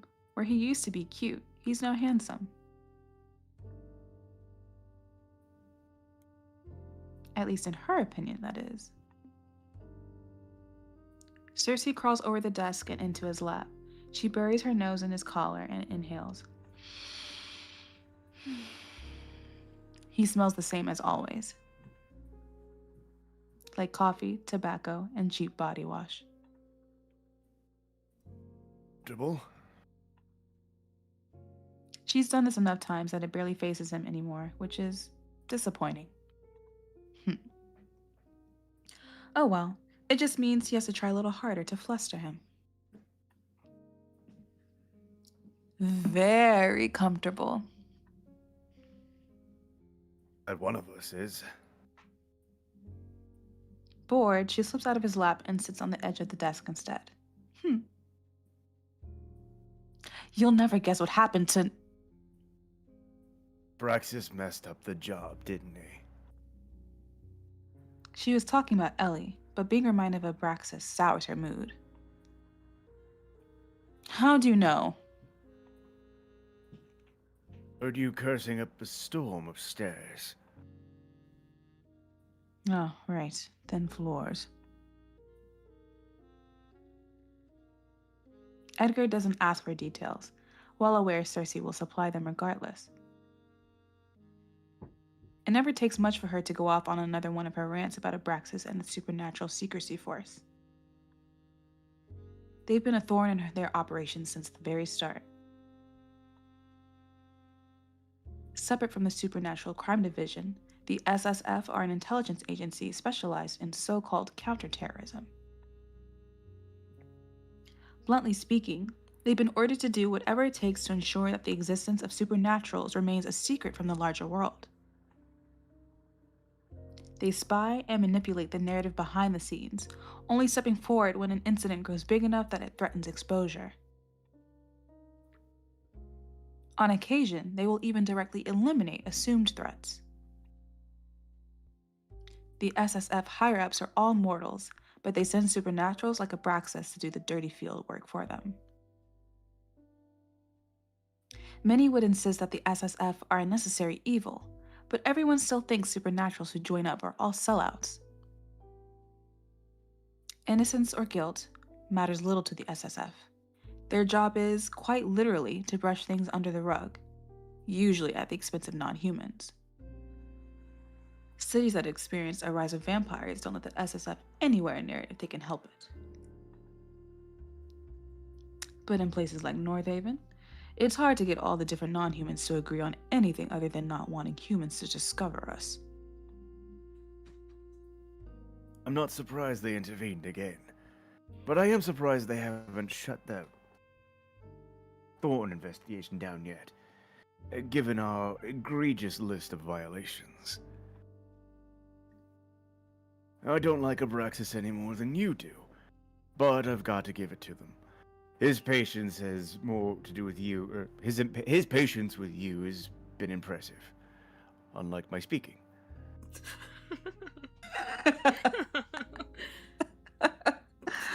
Careful, that almost sounded like a compliment. An insult towards myself. But Edgar's not wrong. Circe should be a major liability in the SSF's book. She's bent or outright broken their rules plenty of times, yet Abraxas doesn't report half of the stuff she gets up to.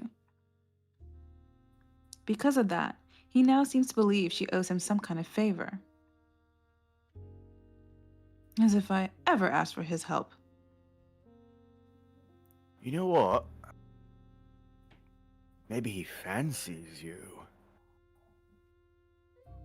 My colossal ego is inclined to agree, but I don't think that's it. Besides, he's married. But his wife passed away ages ago. And yet, even after all this time, he still hasn't taken off his wedding ring. About 15 years ago, when they'd spoken face to face for the first time, it'd been one of the first things she'd noticed about him. At the time, she'd been disappointed, assuming his wife was still alive. She's done a lot of awful things without guilt, but sleeping with married men was something she liked to avoid. In hindsight, she recognizes she dodged a bullet, even if only barely. It's a long time. I suppose. Edgar scratches his nose bridge, giving away how nervous he is, and never fails to amuse her how easy he is to read. That's quite sad, isn't it? He must have loved her very much. Must be painful. Miss someone that long. I guess. Circe knows far too well what it feels like to mourn someone you'll never hold again. It doesn't have to mean that you loved them. But Edgar wouldn't be thinking about her experience in this moment. He must be thinking about his sister. On to more fun matters. Remember what day it is? With everything going on tonight, she nearly forgotten herself, so she can't say she blames him when Edgar pulls a face that says he definitely doesn't remember. Of course I remember. It's February 19th. 21. First of all, it's March. Is it really? Can never really tell when it's raining year-round, anyway. Oh, fine, I'll tell you. It's our anniversary. Oh, what? It's been 20 years since the night we first met. Oh. Is that something to celebrate?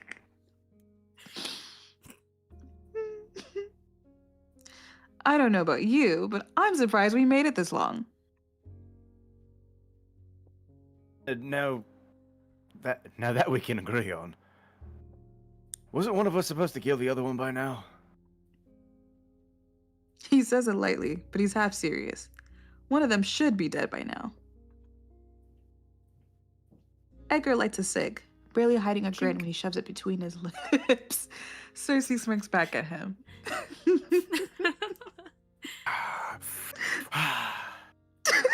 Please! That was a strong drag, you said. Several drags. It's not a vape. Damn, but you put half the thing down already. Let's go for the whole thing. Oh no. Jesus. Going for a more graveled voice for Edgar. There you go. Dart. Oh. This kind of banter has long been part of their daily routine. She provokes him. He retorts with some snark. They laugh or roll their eyes, then rinse and repeat. It had taken a while to get here, of course. When they'd first met, Edgar was so angry with the world, he took everything as an insult. He's mellowed out over the years, gotten better at reserving his anger for when it's actually warranted. Most of the time. I should have let our client know that we didn't get the fangling. Blah. It's annoying, but they don't have any other option. Their anonymous client was clear in their instructions. Seth must die tonight, or else no reward. With Seth in the SSF's custody, there's no way they can get to him before the sun's up. Ugh. I just realized. We'll still have to return to the deposit, won't we? That's the right thing to do. Can we afford to do that? For your request, we've taken a few jobs as of late. So we're stretched rather thinner than usual.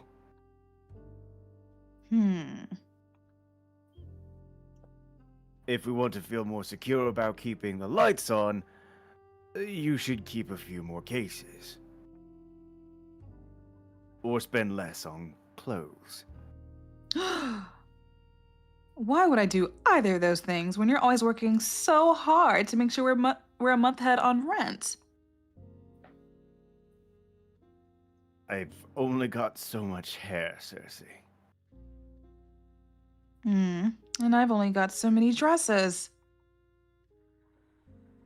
Edgar heaves a sigh. I don't even know if that registered. Thought you might say that. I'll just take it out of my own pay then. Oh, Edgar.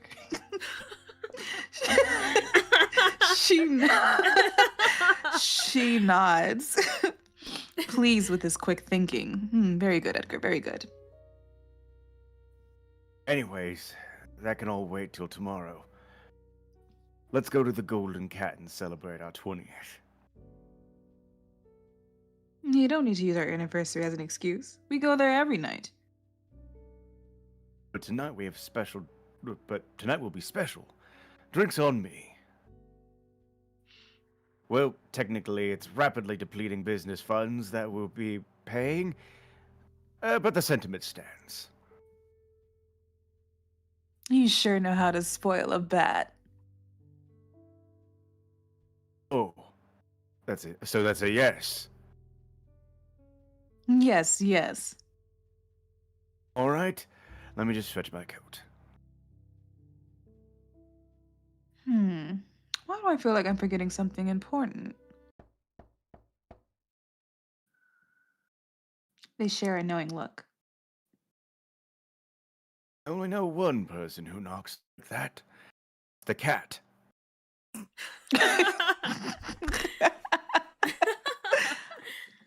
I was thinking the same thing. You take it. But I always answer the door. Only because you're so good at it. Edgar puts out his cig and walks over to the door, opening it to reveal. Circe, thank goodness you're still here. Sorry, I was laughing. Sorry. No, No, I you're was good. great. I saw you mute I didn't know that. what to expect. I didn't know what to expect. And Mrs. Harris, their next door neighbor, rushes inside.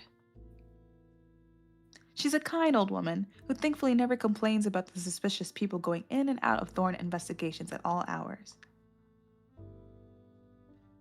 Helps that her eyesight isn't what it used to be. Same goes for her hearing, actually. Oh, I'm so sorry to bother you. I know how busy you are doing your detective work, save the day and all that, but I can't find my baby anywhere. Her baby being her cat Ellie. I feel awful bringing this to you at this hour, but would you mind having a look for her? I couldn't sleep knowing she's somewhere out there, cold and alone and lost. Shivering to death. My poor baby! Her wailing is loud enough to wake up the entire building. Edgar starts to sweat.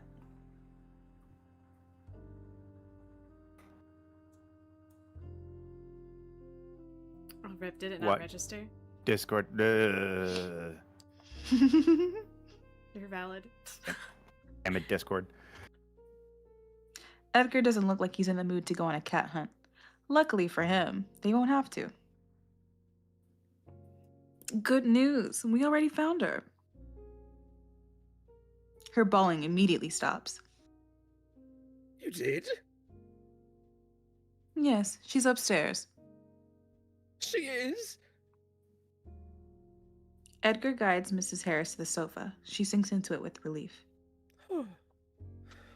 Oh, how lucky I am to have the city's finest detectives as my neighbors.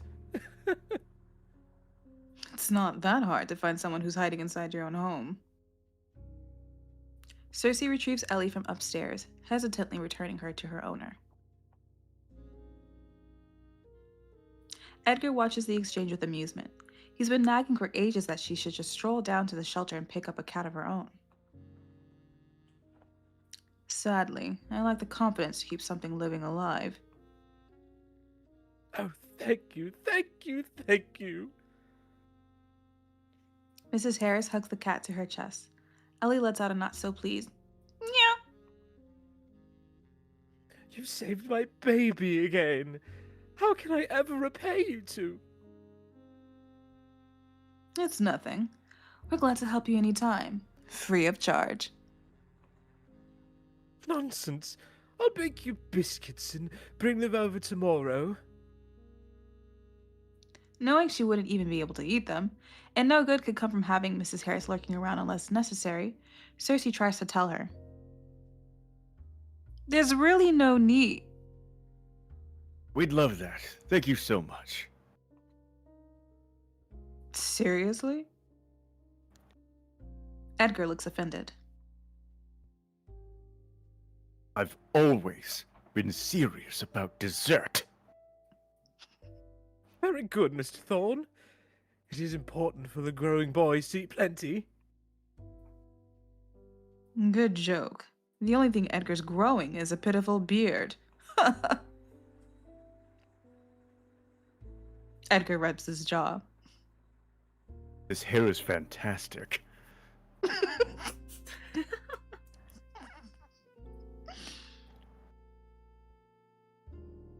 Oh, and for that, you need plenty of calories.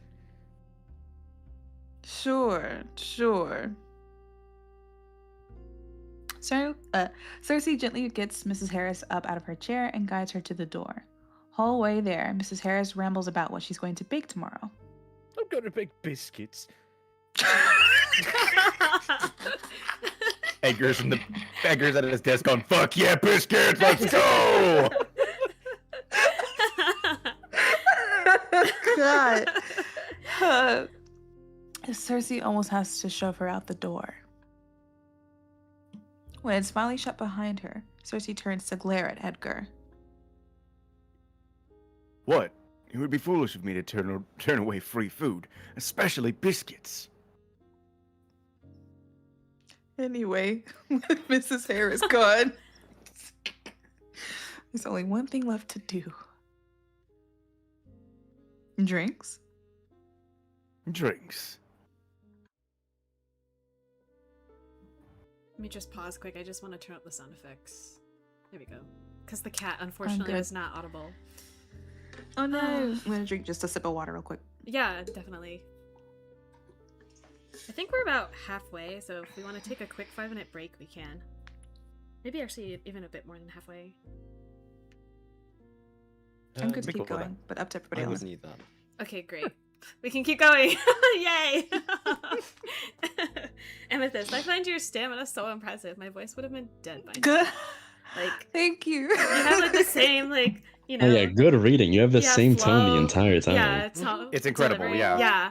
Thanks, guys. Yeah. Characterization. Everybody's doing great. Mhm. This is good. Oh, I appreciate that so much. Thank you. We might be doing Everybody's great, but you're the one like doing all the heavy lifting. Yeah, you are carrying this stream. This is so much fun. I'm actually really enjoying reading this. It's no big deal at all. And now, the Golden Cat is almost the polar opposite of Elysium. All supernaturals and even a few humans who are in the know come here. As long as you keep your fangs, claws, wands, whatever you've got to yourself, you're welcome to pop in for a drink.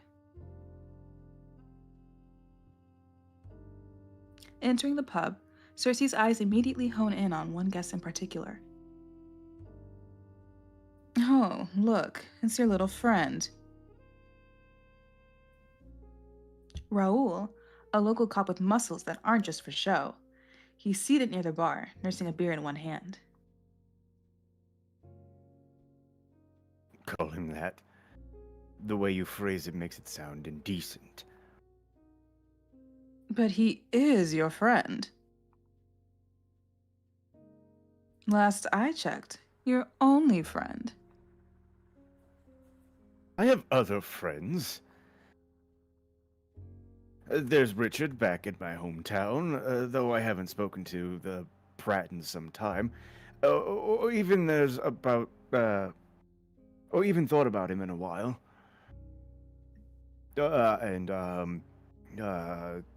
Oh, there's you! We're friends, aren't we? Oh!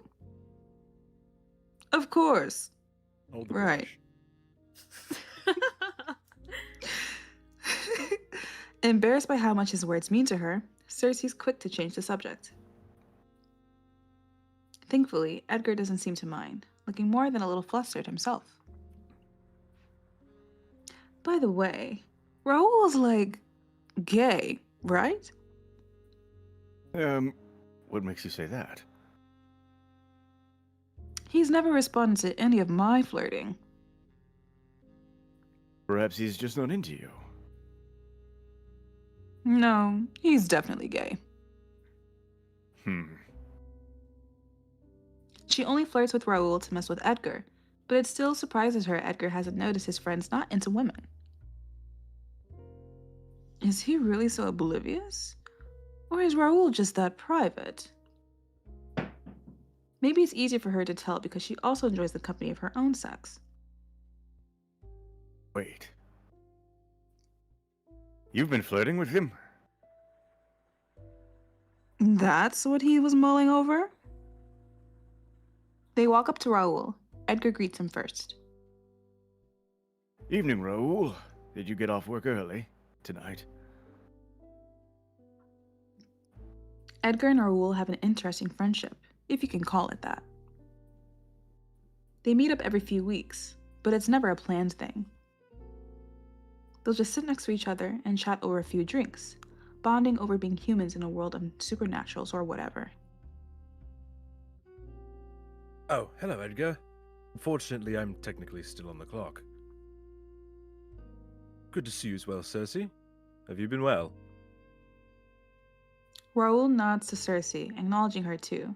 He's smiling, but she can't tell if it's out of politeness or if he's genuinely happy to see them. Sure. But what about you? Are you here on official business? Anything we should look out for? Well, She takes a look around. Where's your pup, by the way? Rare to see you without him. Barely a moment after he's mentioned, Circe watches Dante, Raoul's police partner, step inside the bar. Speak of the devil. Or a werewolf, I guess, if we're being technical. Dante looks a little out of sorts, hair sticking up even more than usual. He notices them immediately, but doesn't even spare them as much as a grunt of acknowledgement. Rubbing his arm, he instead stops at the other side of the bar to order a beer. I've always thought of him as a loose cannon, waiting to burst, but he looks especially on edge tonight. Something's rattled him. Then again, Dante's never behaved the way you would expect an officer to. Perhaps that's why I mind him less. Is he avoiding us? I think he can hear you. Yes, that was the point. She raises her voice. Perfect timing, Dante! We were just talking about you. What? No, we weren't. You do realize that when you say it like that, you only sound more suspicious? Circe? Raoul rests his chin on his palm, watching the scene with a little too much amusement for her liking. For some reason, Dante seriously freaks Edgar out. Now, this shouldn't be so surprising, because Edgar's been easily scared as long as Circe's known him. However, he's especially intimidated by Dante. To his defense, Dante looks like he'd punch your lights out if you look at him the wrong way on the wrong day. But you'd have to be pretty stupid to try something on Eddie while I'm around. In the meantime, Dante has picked up his beer and walked over. He offers a nonchalant wave with his free hand, which is probably as good of a greeting as I'll ever get from him. Did you forget to brush your hair this morning? Or did you run into trouble on your way here? If anyone's picking on you, you can always let me know. I don't like animal abuse. Just ran into Abraxas. Seen him recently? Being reminded of Abraxas' existence again sets a frown on her face. Not really. When Dante smirks, Circe knows he's gotten exactly what he wanted by bringing up Abraxas. I heard he and his agents were snooping around that museum that exploded, interviewing potential witnesses. A museum? An explosion?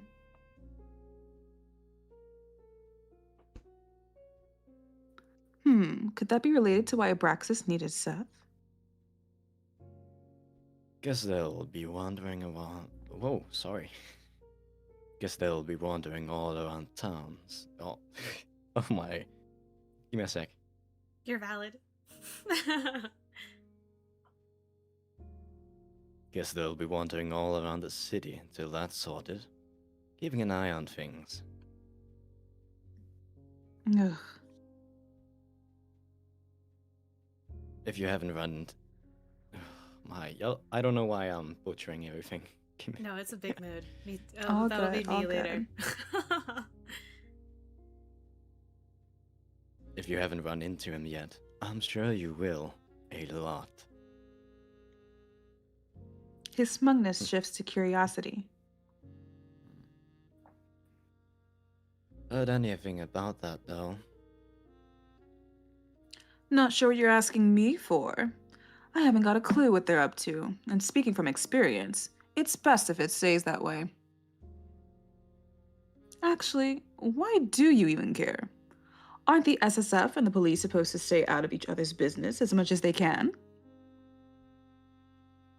Unless it's related to whatever the two of you are working on. Raoul wouldn't tell us anything, but maybe you will?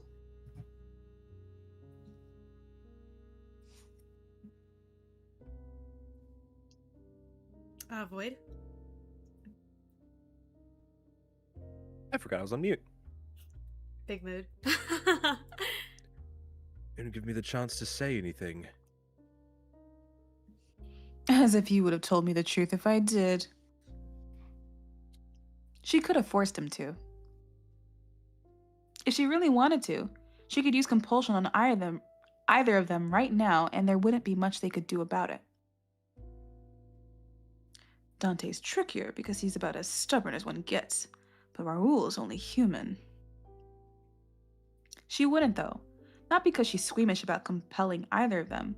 She's just not curious enough. Still, if Dante will tell her anything, she'll take it. Well? Since you ask so nicely. No. You suck. I don't. That's your job. Ooh, got him.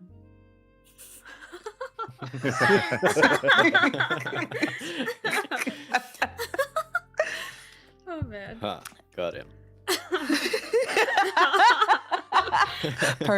Perfect. Edgar, itching to get away from Dante, interrupts. Okay, well, you two look busy and we're in desperate need of a drink. We'll leave you to it. But Come on, Circe, you've bothered them enough tonight. how dare you? I'm perfectly lovely and pleasant to be around. Raoul waves to Edgar. Good to see you, Edgar. Yeah, cheers. Edgar takes her arm and she begrudgingly lets him pull her to another corner of the bar. They nab their usual seats close to the bartender. When they drink a lot, so it's good to have easy access. In order to maintain some level of dignity, we've agreed to never discuss exactly how much of our income goes to the Golden Cat. The bartender is swift. In a minute, they have their usuals in front of them. Some cocktail for Edgar, and a totally not conspicuous glass of red wine for Circe. So, when are we going to address the elephant in the room? Edgar sips his cocktail, raising a single brow at Circe's question. I'm talking about your addiction to sugar. Should be criminal to even call that a drink.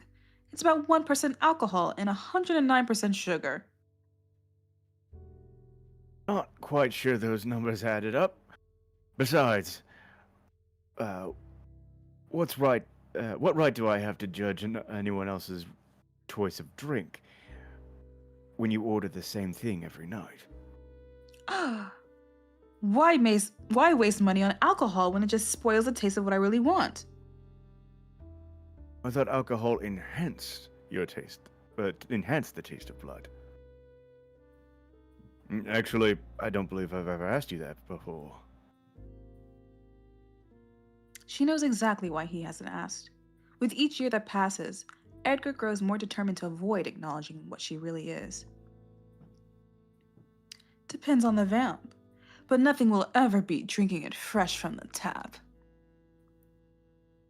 And have you started doing that again? She doesn't miss the regret in his eyes before he averts them. Still, she can't help the irritation she feels at what he's insinuating.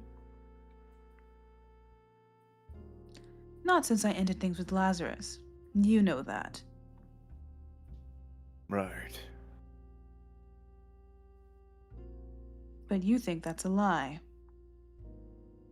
I didn't say that. Even if I were doing it, I'm not like that fangling I met tonight. I have self-control.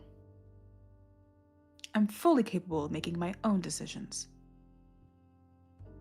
I don't drink from people who don't want me to, and I certainly don't drain people, so you can stop looking at me like I bit your pasty ass. You couldn't handle my pasty ass. No. I couldn't. Edgar's face falls in his hands, but his trembling shoulders do little to conceal his laughter. It's not funny. I'm annoyed with you. No, I'm sorry. Sorry I'm annoyed? Sorry you said it in the first place?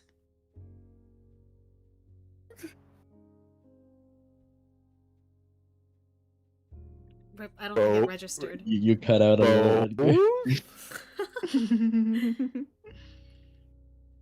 She's grinning now, too. Then why the laughter? Why do you think they call me... Why do you have to call me pasty? You know I've been trying really hard to build a tan. It is England. It's hard to do. You should give up on that. You're only adding to that constellation of freckles on your face. I thought you liked my freckles. I said that? Well, I must have been lying, since I'm apparently lying about everything these days. He grimaces. Seems he thought she was going to let that one get swept under the rug. Why is she just like me?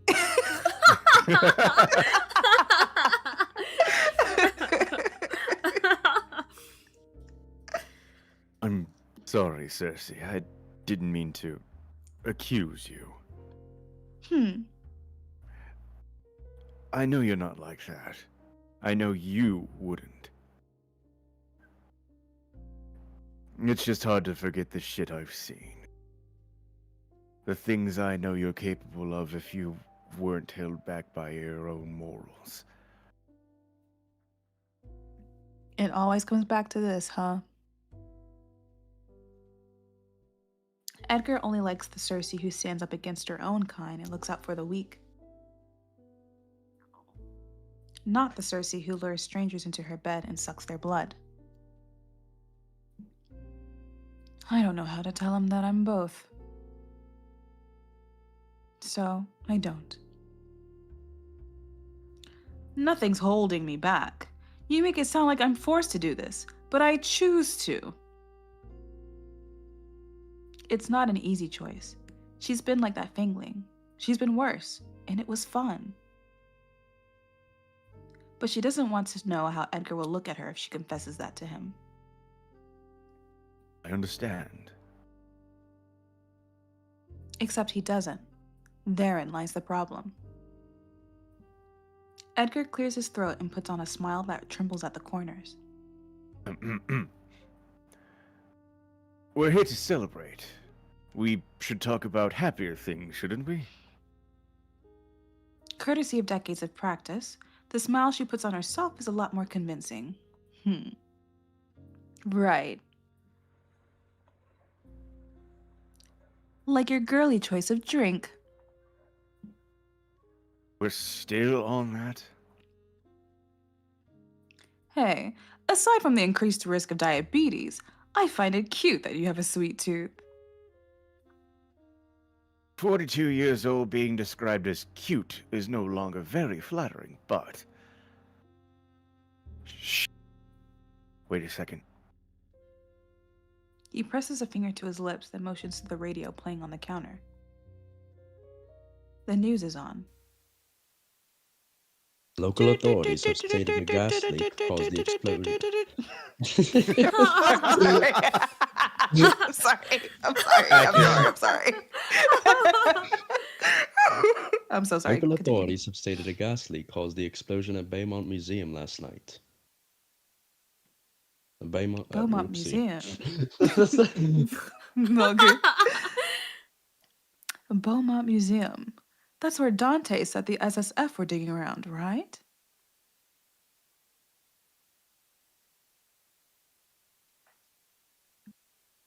The museum's doors will remain closed to the public till repairs on the private wing are complete. Blah, blah, blah. Among other news, the body of 23-year-old Jane Stewart was found last night. Earlier this month, Miss Stewart was reported missing. My God. Has human news always been this boring? It's always the same thing. Someone was robbed, someone was murdered, someone was kidnapped. At least there's an explosion involved this time. But what's the aftermath? The next day, there's something else. Not anything worse, but nothing better either. You don't have to listen to the news to know how terrible the world can be. Just step outside.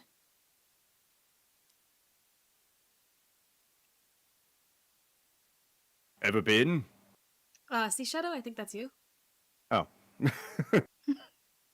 Sorry, I forgot about this. Ever been? Edgar and Circe look up at the bartender. What? To the Beaumont Museum?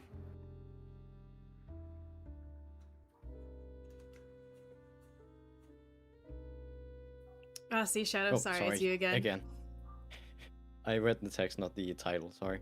No, you're good. You're good. It's owned by one of the greatest wizards. Whoa. It's owned by one of the greatest wizards of our time. Renard Beaumont. Never heard of him.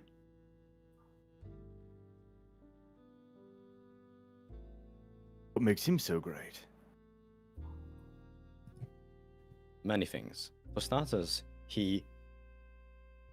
Circe doesn't bother to listen, focused on twirling her drink around in her glass. But Edgar nods along, genuinely interested for whatever reason. Anyway, he has to be ancient now. He retired from the public eye decades ago. If he's still alive, it wouldn't surprise me if he didn't know what's happened to his family's museum. Maybe we should set it on fire again and make sure he gets the memo this time. You wouldn't actually, would you? Want to find out? You have an annoying habit of doing the opposite of what I ask you, so no comment. The bartender leaves to serve another customer. Edgar starts patting his pockets. Alex, I'm all out. Don't hold yourself back on my account. The corner shop should still be open. Sure you don't mind me leaving you alone? He's already climbed to his feet. I think I'll live. Or at least not die. Again. We'll be back in no time. And we never saw him again. And he's gone. Sugar, coffee, cigs. Humans sure have a lot of stupid vices. She stares down at her drink. Not that mine are any better. She sips slowly, letting her eyes roam the room. She's not sure where the compulsion comes from. It's not as if she'll discover anything new. It's always the same old faces. No, wait. She is definitely new. Hello. Circe meets eyes with a woman at the far end of the pub. Beauty is no stranger to Circe. She's seen it in many faces, many bodies, even a few hearts. But this woman isn't just beautiful. She's... The woman smiles. Circe feels compelled to return the smile. Oh no, she's hot!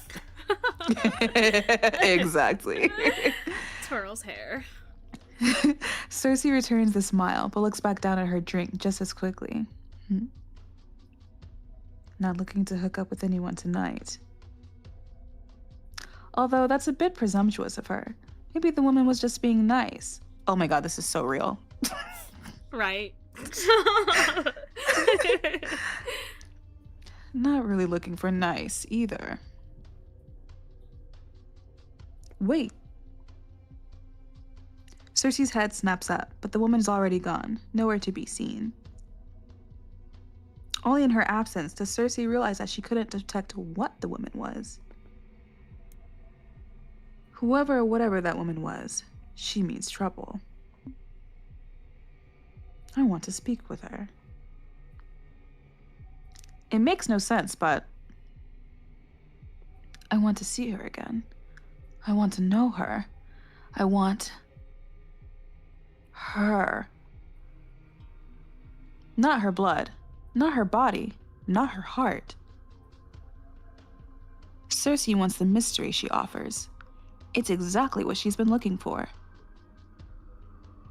A mystery time-consuming enough to end the perpetual boredom eating away at her.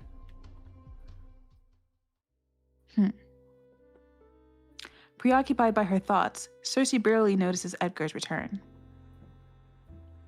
He slips off his jacket, slides back into his seat, and gestures for another round of drinks from the bartender. What took you so long? Ran into some trouble. Don't be stingy with the details. What kind of trouble? He lights a cig, angling his body towards her. Their knees brush, but neither move away, used to the lack of personal space. Will? So, you see... no, never mind. Are you blushing? My god, you are! Not on purpose.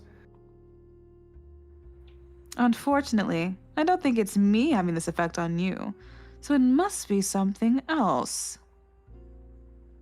Edgar twists and squirms in his seat. Or someone else? Was that script for legit?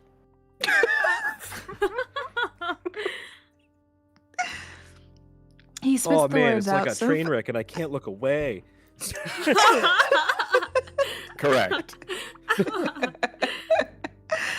He spits the word out so fast, Circe would have missed them if not for her supernatural hearing. You're messing with me. I wish I was. This is stressing me out. Wait, you said yes? What? Obviously I said no. Why would it be obvious? Was something wrong with her? Oh, she was pretty and nice and smelled good. Too many details now. Oops. That was so in sync. Too many details now. Sorry, I thought she had nice perfume. You'd like it, actually. You're only making it weirder. I said no because it would have never worked. She's human. As are you. But I don't live like one. Excuses, excuses. Think about it for a second. I run a supernatural detective agency. How do I explain that to someone who's outside this business? Not to mention how I'm up all night, asleep most of the day. No sane, normal person would want to be with someone like me. Oh, come on. So what if she doesn't fit into your normal schedule? You make time when you're in love. Love? God, I definitely don't have time for that. Not when there's clients to be managed and bills to be paid and. You don't have to work all the time, Eddie. You could take off one night of drinking to get laid. Shh! What if someone hears you? We're British and repressed! Oh, come on. You're a grown man. You can't possibly still be embarrassed by the word sex. I'm not, but we're in public, Circe. Sex, sex, sex, sex. Jesus Christ. Breeding, mating, copulating, fornicating. And what is it you Brits say? Shagging. Kind of carpet, Circe. Don't be ridiculous. Circe's cackling like a mad woman. Bottle water. A water bottle. Circe's cackling like a mad woman while Edgar hisses under his breath.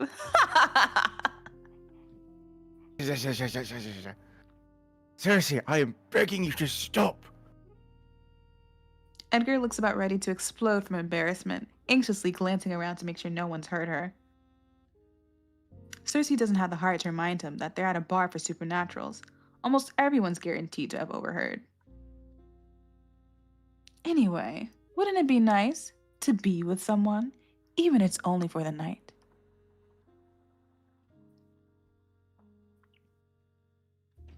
Oh, sorry, I was thrown off by that. I was like, whoa. I laugh, shaking my head. More myself than in response to a word. Squirrel's hair. I know the CG is so pretty. Mm-hmm. Edgar laughs, shaking his head, more to himself than in response to her words. Somehow, I prefer to be here. Aw, with me?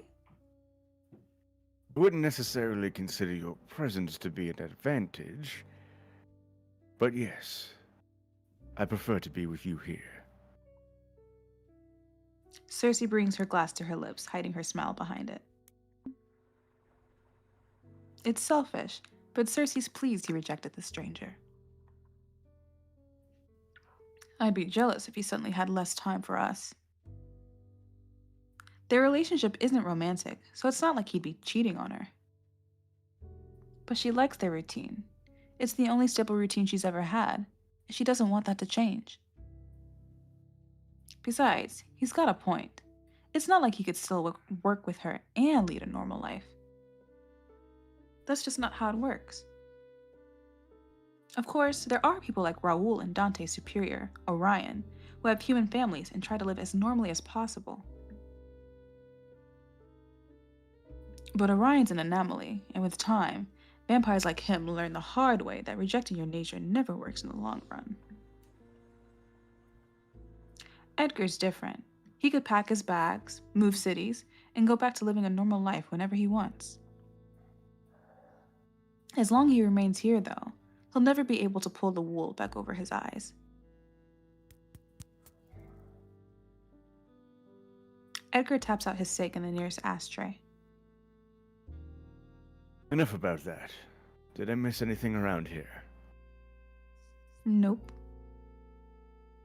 For some reason, it doesn't feel right to mention the mysterious woman.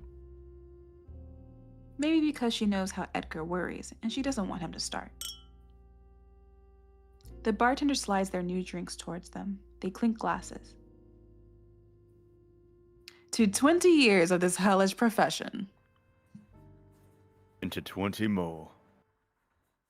Clink. In the end, Edgar has won too many drinks.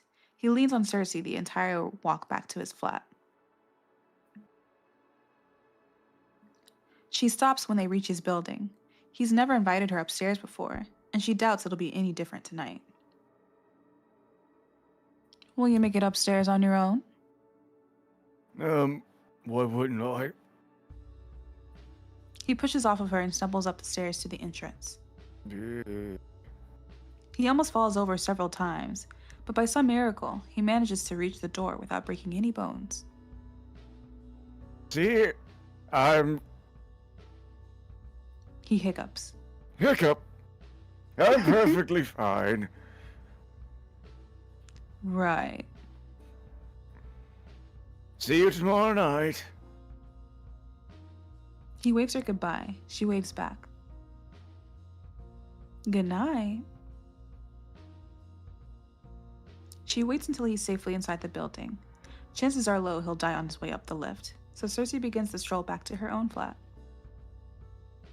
She walks at a leisurely pace, like the threat of the rising sun won't be upon her any moment now. Like her slow pace might delay the inevitable day.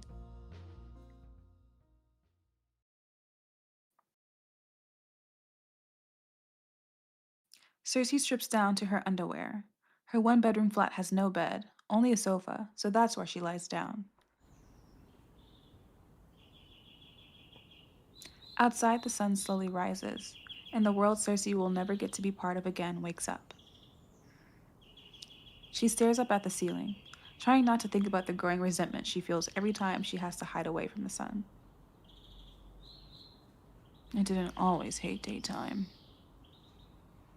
When her common sense returned after her failing year, Circe had found that the day offered endless opportunities for self-improvement. She read novels, she meditated, she brushed up on her history, learned martial arts, studied different languages, read some more. Slept with all kinds of people, men, women, people who didn't really identify as either. Half of the time, she didn't even feed on them. She liked to cuddle in bed afterwards, basking in their heat. When films became a thing, she found herself obsessed with cinema, lived hundreds of different lives through the stories of others. But, like everything else, it soon got dull, hiding herself in escapism to distract herself from her own thoughts. Lately, she can't be bothered to do much of anything anymore. Is this all there is to eternity? An endless cycle of wanting and no longer wanting? Forever falling in and out of love with what once meant the world to you?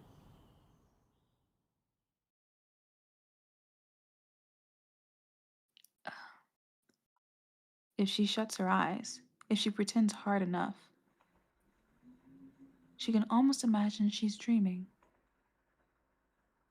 Where do her dreams bring her today?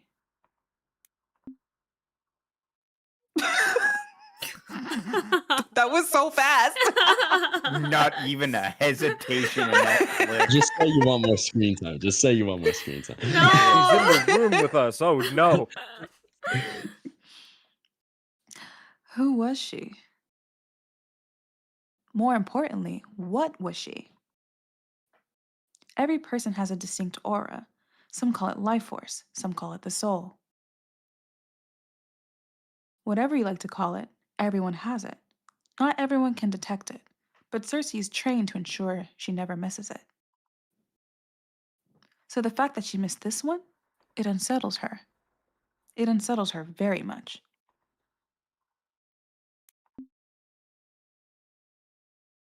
Ugh. Just picturing that self-righteous face of his irritates her. Nope. Not even worth thinking about for a second.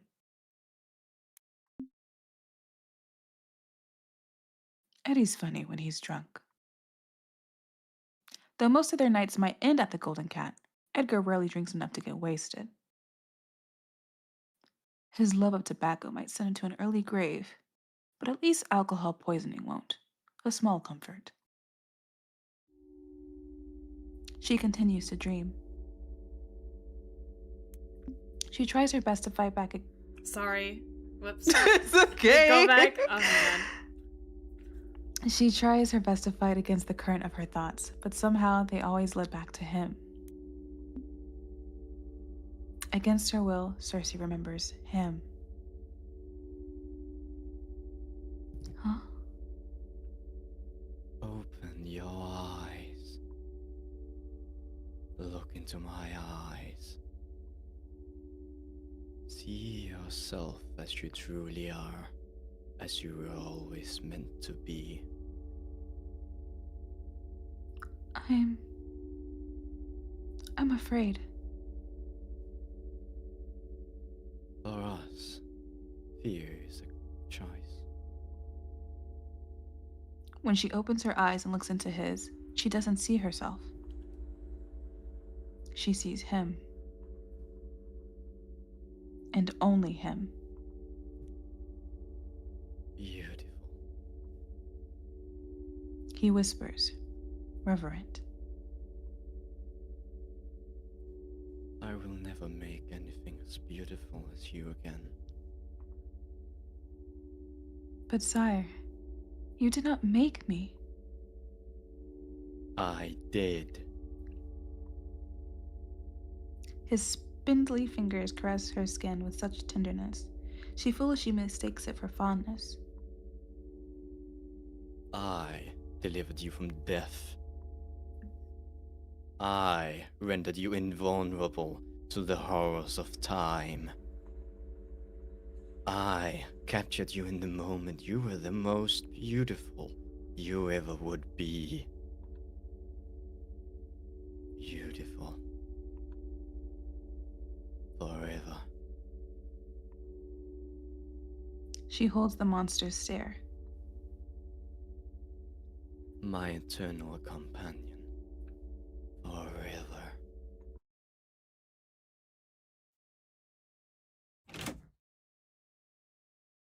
The sun has set again, but Circe only snaps out of her daydreams when she hears the balcony door open. She doesn't have to get up to guess who's broken into her flat. She'd recognize those steps anywhere. You better have a good reason for this, Abraxas. She stands up to glare at him. His eyes linger on her lack of attire for no longer than what is polite.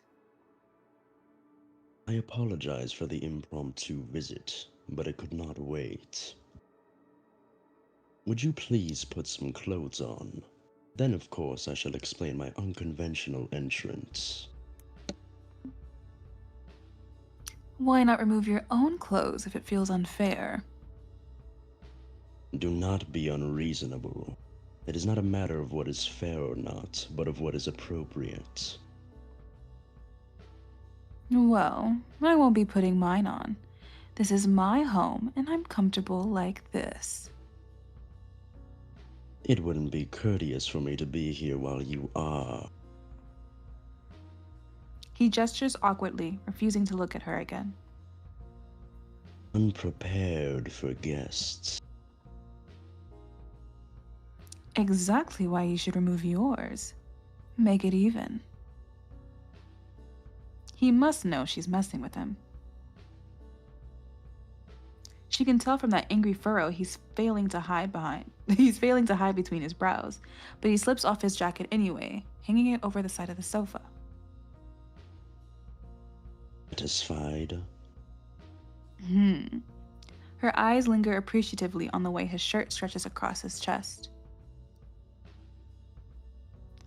Is it intentional that your shirts are always a size too small for you? If you intend to objectify me, I will be putting my jacket back on. She sighs dramatically. Never any fun, are you?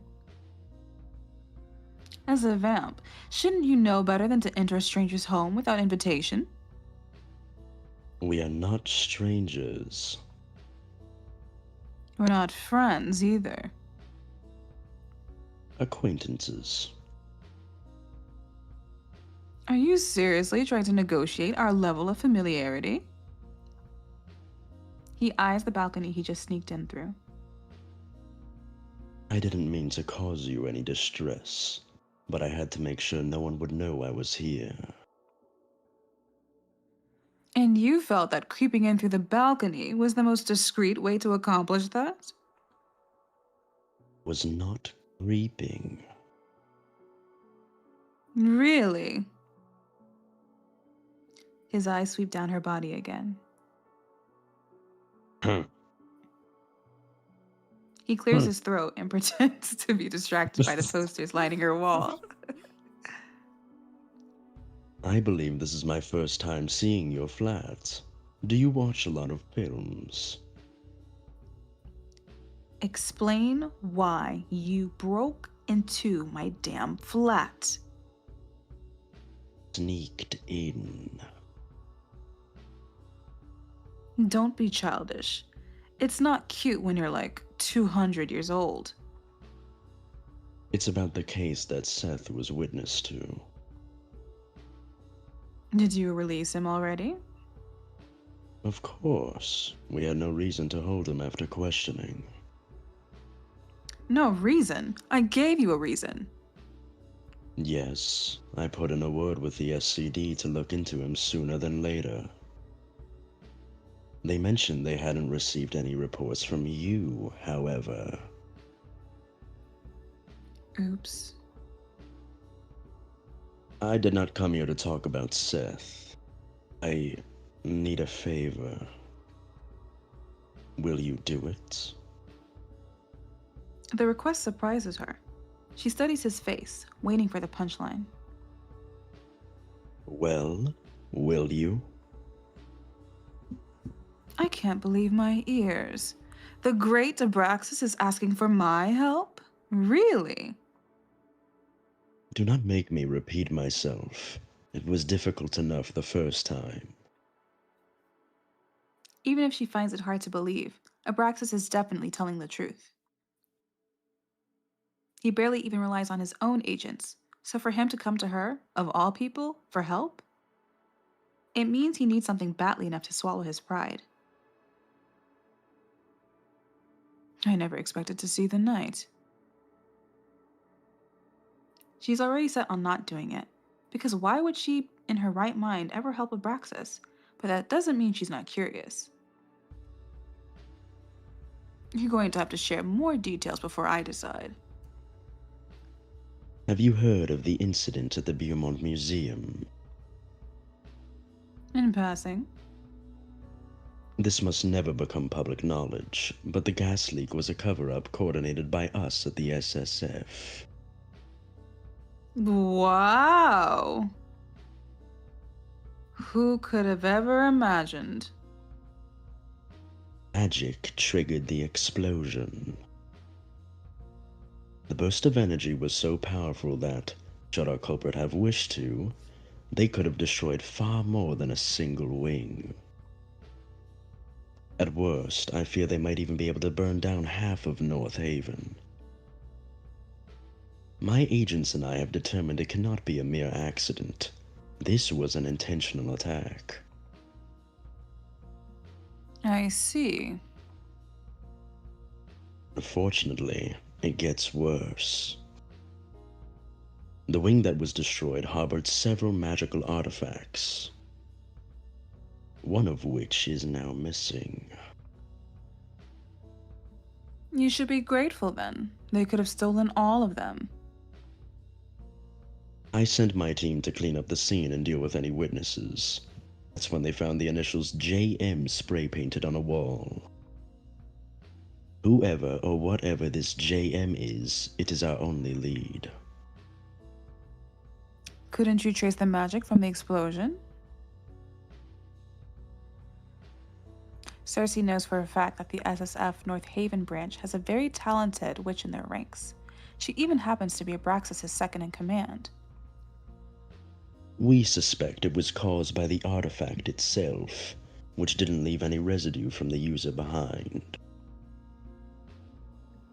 Okay, but why do you want me involved? The SSF regularly collaborates with the supernatural police, but that's it.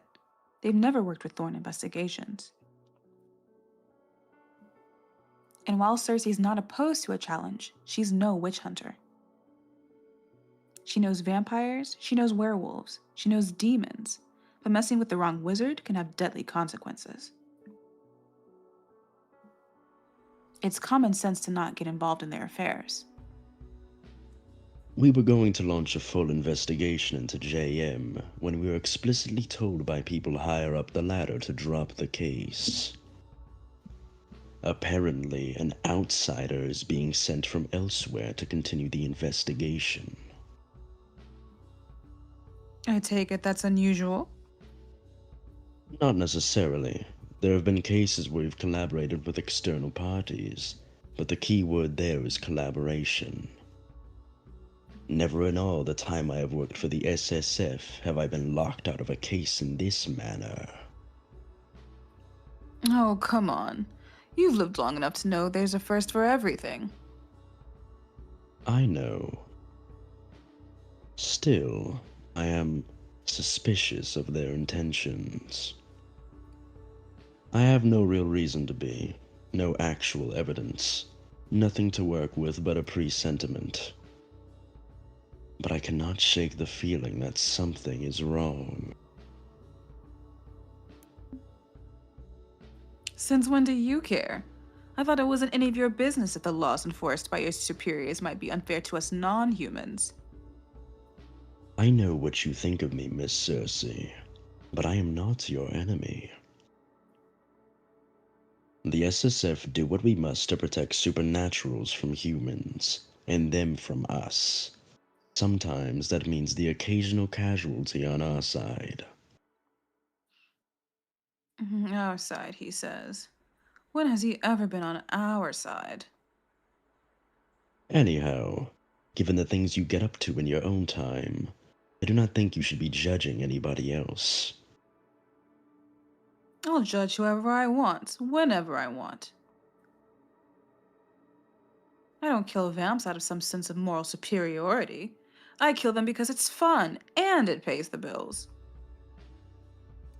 Maybe that makes me a bit of a bitch. So what? I'm not so sanctimonious that I need to pretend my actions are morally justified. Are you really so irredeemable when you only kill the bad ones? Don't paint me as some sort of anti-heroine. All vampires are bad. Even you. Especially me. Same goes for humans, werewolves, witches, you name it. We're all equally capable of bad and good. That's why it means something when we choose to do good.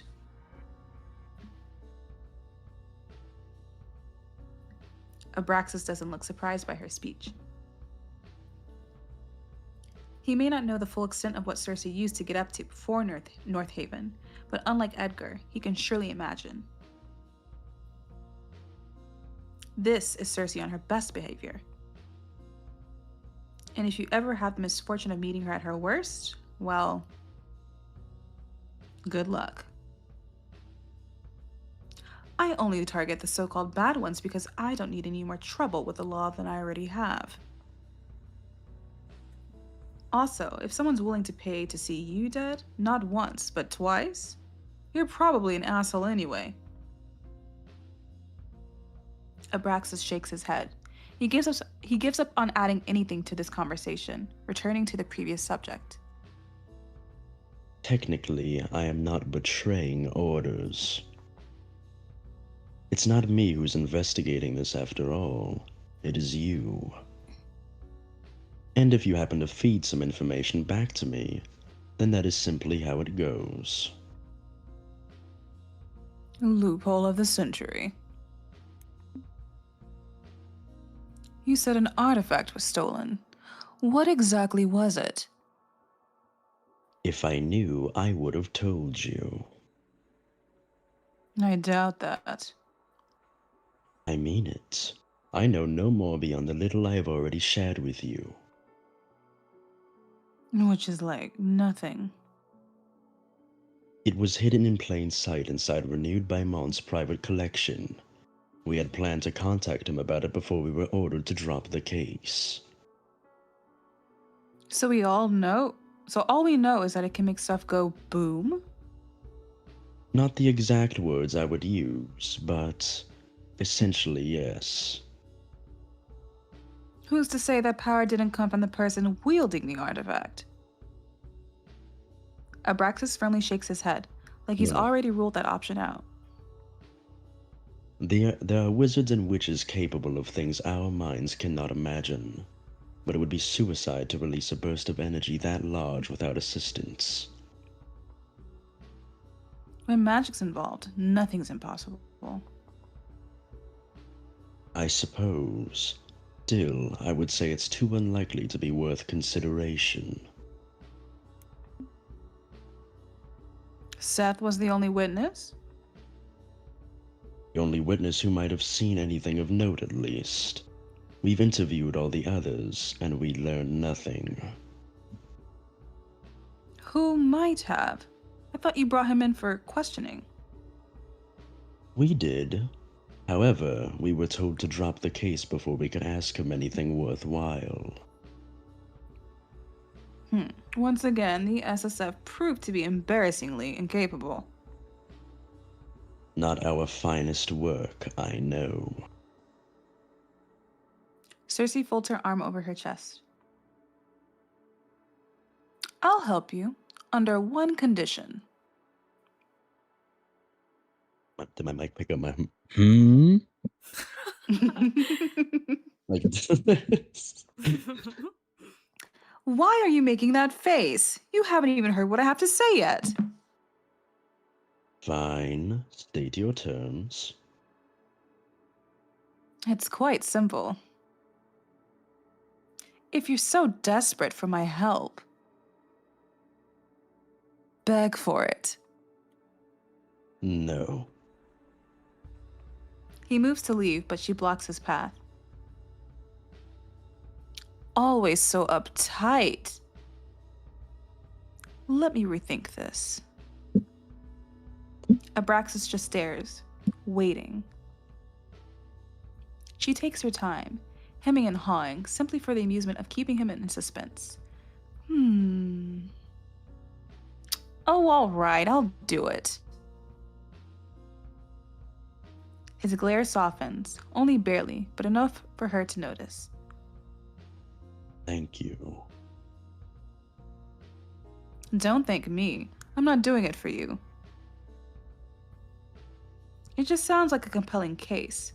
Far more interesting than anything I've worked on lately. Maybe this is what will fish her out of her slump. Keep her running Thorn investigations for another 20 years. You'd better pay us, though. And provide a generous tip. Everyone knows Abraxas sits on a monstrous amount of generational wealth from his previous life. Something she might as well use to her advantage here. That can be arranged.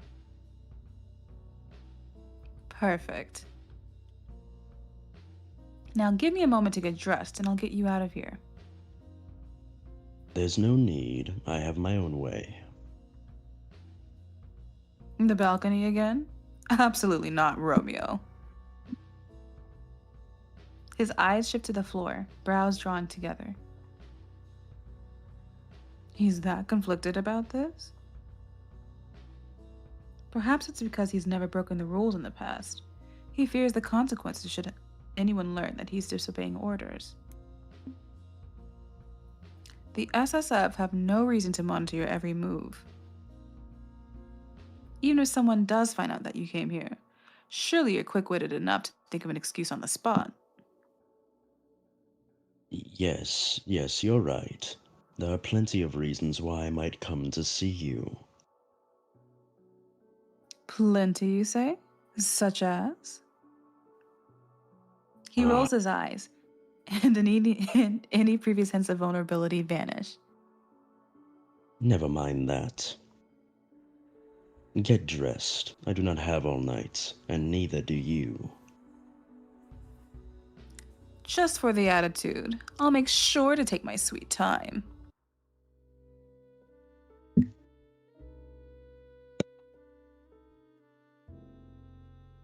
Circe leads Abraxas downstairs so he can leave through the front door like a normal person. In their office, a freshly shaven Edgar's made himself comfortable behind his desk. He's mid-bite on a biscuit when they enter. Do you mind if we pause for 5 minutes? I'm sorry. No, you're good. That's perfect. Yes. Thank you. Let me know when you're Yeah, ready to go pause so again. Derek can finish his biscuit. Okay, biscuits, let's go! What do you think of the game, chat, and my cast? It's It's a good. load of fun. Yeah. It's amazing. I'm Yeah. loving the artwork all over the place. The character designs are very unique. Each of their silhouettes are very, very discernible, and I find that really, really cool. I know, right? They Me all too. they all have different stylized portions of them. Like, oh goodness, Abraxas's collar is sending me. It's great, I know, right? and the lapels, the bright purple that goes with his sort of grayish skin and stuff like that. He just looks cold, and that matches his character. Yeah. It's really cool. I like a lot of. They have a whole bunch of different stuff that's like that. Yeah, I agree. And Circe has that sort of like collar thing too. It's in the CG with Abraxas. I actually, because like we're going through this, because I tend to speed read through things, so I read pretty fast, but so I miss details sometimes. So I didn't notice that until like I'm noticing actually a lot of small details that I didn't notice the first. I've played through this several times, but when the pacing is really slowed down, aka when people are reading it, then I really notice all the tiny details. I just love how everybody's facial expressions easily matches their personality. Yeah. Like all Yeah, the spice that they did absolutely. for every. Yeah. Oh yeah. Wait, I can also hide the text box. Everyone looks so pretty. Nice. Oh It's my a great gosh. place to stop, it's called. You can see them all three. Yeah, right. Let's see. Yeah, Viperfish is I think the lead artist on this project. So yeah, they definitely cooked on the art. Yeah, I agree. I really love that there's a black woman. I love people of color finally in visual novels because I feel like we don't really get much of that like at all really, and it's so refreshing to have that. I think I find that it's a very versatile art form that's getting more attention, that people will put more into and will find much more variety as more stuff is created, which is awesome. Yeah, I agree. Yeah, makes me like, yes, finally. Also, now that I'm looking at, I've played a lot of visual novels, but Abraxas's belts on this side, it reminds me so much of Kent from Amnesia, which is another visual novel game. I don't think anyone here will have played it, but Yeah, it just it's your list me. of many visual novels. Yeah. Amnesia. And remember, Chad, yeah. if you like what you see, there's a Kickstarter for this particular game. Yeah, they have 14 days to go. They're about halfway through. They're Halfway also halfway funded, through. Yeah, right? halfway funded. I also still need. I've been debating which tier to pledge, so I actually haven't pledged yet. I'm like Even I've pledged. Come on, Silver. Oh really? Oh, which? Yeah. Yeah. No, I'm just like I don't know which tier to get. I'm on a. Yes. I'm on. I'll I'm have on to a check. student. I'm a student. I only have I have to like pick and choose. Giggle says, I also "I like love the- you, Derek." In the chat. Hi, Giggle. Sorry, I cut you off, Derek. What did you say? I like the concept of there being multiple routes instead of just like the atypical MC, just the one way of thinking. There's multiple ways to interact with the story. I find that to be rather engaging and interesting. Yeah, I agree. Decision trees. Decisions, they matter. What a And that concept! they each have their own personality when it comes to it as well, and it's not just like bland one person like copy paste. Yeah, the Yeah. dynamics are MCs. very different. Hmm. I love that everyone has baggage. It's interesting. Trauma. I know that on the other side of the other half of the demo where Dante is the main character, I know like in the full game there'll be nods to like because there's like 3 different interests on both sides. I think if I understood what the devs said correctly, that there'll be hints of who the other ended up with. So for example, Circe's love interests. So of course Abraxas and Nocturne and oh, I spoiled the name. It's okay. It's in my profile thing. And Edgar. We So see it. yeah. Yeah. Yeah, each love interest probably ends up with Circe once, and so I guess when depending on the Dante's side, like I think it's Raoul, Xena, and Eurydice. It'll you can basically tell there's like what's one linear story, and you can it's just interesting. Touch Star, which is another dove that we're doing, or at least I'm doing. Yes. Derek and Chaos are part of it. But it's like that too. It's depending on the route. Like the events still continue. It's a linear story, and you see what happens when you don't pick certain other love interests. It changes the story. So I love that. It's so engaging. It's so immersive. I love immersive games. Yeah. Not gonna lie, I would love to cosplay Circe. It'd be so fun. Well, also, like, the person I'm playing too. I'd love to cosplay her too. Yay, twirls hair. Except, I don't know, Circe's nails are really long. I cannot do long nails because I work in a lab and the nail polish would come off in 0.2 seconds because I work with ethanol. So that takes off nail polish. So the photo shoot or whatever would have to be the same day. I like Get the nails Abraxas' whole done. black and purple. Yeah. Oh yeah, and it makes the highlights on his jacket and shirt look really cool. Yeah, I That's know, right? amazing. Yeah. Yeah, the silhouettes are just so great. Oh, I wonder I'll have to go back and see because the two vampires on the screen right now have these like pink silhouettes and Edgar has this like orange silhouette. I wonder if it's based off of whether they're human, vampire, or otherwise. I'll have to go back and see. Because I'll have to check Lazarus because he's also a vampire. Get the nail rings instead. I do not know what nail rings are. Oh, they're rings essentially that you have, I think, that go on the last digit of your finger that go over top of your fingernail. Oh. Oh, that's so cool. Yeah, that sounds like a good idea. Never heard of that a day in my life.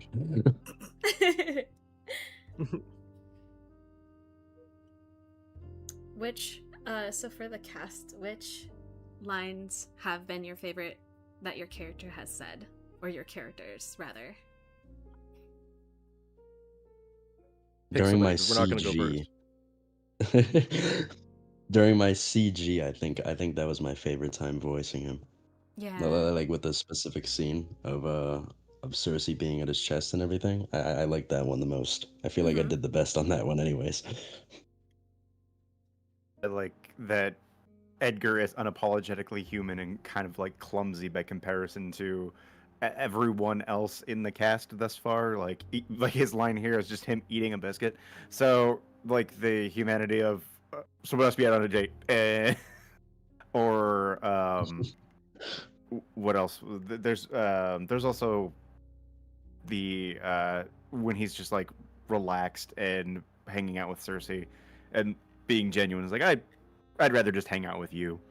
Yeah, the juxtaposition between like him versus Abraxas is so interesting. And like Lazarus too. Like Lazarus is like he's like really his own character. He's like I don't know, you just really get those danger sort of vibes, those toxicity vibes. Yeah, each character fits their own archetype like perfectly. Yeah, I agree. And they still have so much story behind them as well that hasn't been revealed. Right? For real. Oh yeah. I really like Lazarus with his as he starts to try to get drippy and kind of gross. I don't know how to explain it other than that with his it feels like he's hot wax that tries to get around Circe at points in time in that dialogue. Mm-hmm. And Yeah. he's solidifying and trying to get under her skin and prompting for a reaction, just poke and prod to do that kind of stuff. But he's so slimy. Oh, it's like it's really uncomfortable, but it's really interesting because what kind of stuff goes into making a character like that? Like, the kind of people and the life that they live prior to doing this, it's palpable. Like his drinking and everything else that makes him kind of treat people almost like, well, customers, but more itemized. And he's really good at trying to throw charm on, but people that can see through it, like Circe, can really see that it's just a gross dude that doesn't really shower, probably. Yeah.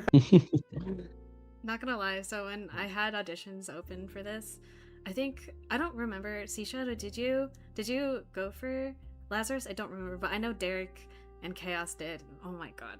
The auditions, the first line of like the baby line. The fangirling is starting, huh?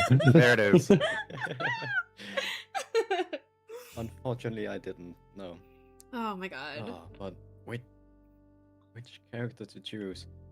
I mean, they're all just really fleshed out, and when I read the text, I can like feel how they would say the lines and how they would come out, and the art is really contributing to that as well. I knew the instant that I read the maker's lines that he would have this almost whispering voice. Yeah. Yeah, no, I really love your maker. I think that out of all the hats you're wearing, because you wear the most hats out of everyone, maker is my favorite that you did. I also I had a lot of fun. I'm having a lot of fun just listening to everybody, but when you did Seth, because Seth is Seth is such a jerk in so many ways. So hearing you, who is like so sweet and kind, voice that is just so funny to me. Another thing, interesting. Another thing I really loved about Abraxas is the fact that you can sense the slight emotion that he puts, like especially coming around Circe. You can sense the slight emotion that he's had, even though he's like over 200 years old. Yeah. Specifically He around softens. her, even though he's right. Yeah, even though he's trying to be all business, the fact that he went to her place out of command and everything. Yeah, I agree. I like that they do him like that. I think you did a great job of adding those subtle hints of emotion in your tone while still keeping that calm and cool exterior. Thank you. Yeah, y'all are doing really great. Like, oh my gosh. Can't wait to hear your French lady lines. Oh gosh. Shush you. Shush. Derek, I'm used to hearing him as Karash because I listened to a lot of his lines from the game. And so I was really excited to hear him voice somebody who is totally different, like this, nervous wreck of anxiety, which, frankly, Edgar is very relatable for me. But yeah, and I think Void, because I have to mention everyone because I really think that you all are doing such a fantastic job with each of your characters. And just how smooth it's running, I'm just like, wow. And the energy you play off of with each other. But Void, oh my gosh, I love the distinct voices you have for each of the 3 characters you voiced. It was so smooth, and oh my goodness, it's just so great to hear. But yeah, your Lazarus voice is my favorite by far. Thank you. You nailed the French accent, I can't lie. Yeah, really? yeah. Oh my god. Yes. I felt it. I'm really scrutinized about myself. I felt a lot of my R's that were slipping, and that's okay because he's kind of trying to hide it. So I pick them up and drop them, and the H's and the H's and everything else was really, really difficult to make that choice a lot of the time. Because also I didn't realize that he's trying to hide his accent the whole time. Because when you put the description up at one point, it says slight French accent. I'm like, yeah, I can do that. I forgot that he's hiding it. But it's so much more complex. It's so much more complex. I love that though. The fact that he's trying to put on a facade and he's just a little French dude is fucking. Oh, it's so cool. Yeah, no, you did such a great job. To learn my French accent for later. I think most of the VAs know this here, but I had to learn a Southern accent for a challenge, and the way I decided to learn accents is just to listen to ASMR videos, even though I'm not somebody who normally does that.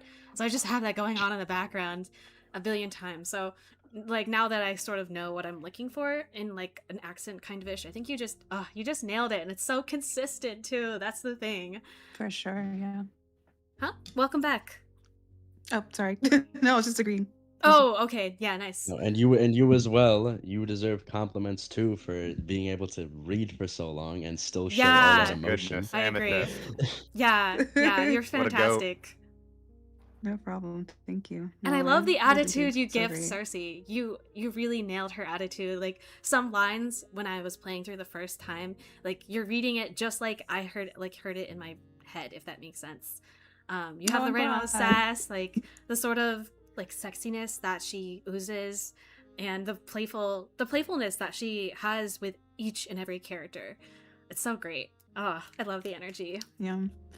She's an interesting character because you can definitely see that it's kind of like a mask for her. Just that the flirtiness and seductiveness. Well, I think it is a part of her. It's a small part, and I think she uses it very protectively. So I feel for her a lot, and so I'm glad that we were able to, see some of that. I hate that it's always when she's alone though. Yeah. Or at least a little bit with Edgar. I really love their dynamic. Me too. Yeah, her and Edgar's dynamic. It's like best friends forever type dynamic. Yeah, Yeah. they're so cute. I love characters that use like flirting as like a defense mechanism.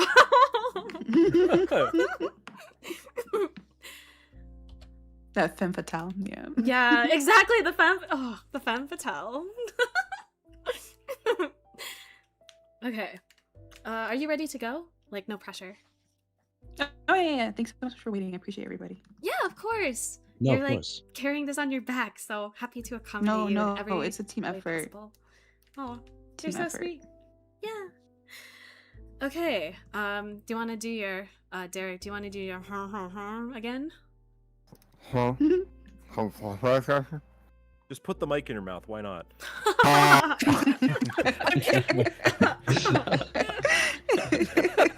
Sorry. Take that out of your mouth so we can understand. He swallows. A microphone is too big to do that. Why is he here? Good to see you too, Thorn. The pleasure's all yours, prick. Edgar's nasty glare softens, only slightly, when his eyes shift to Circe.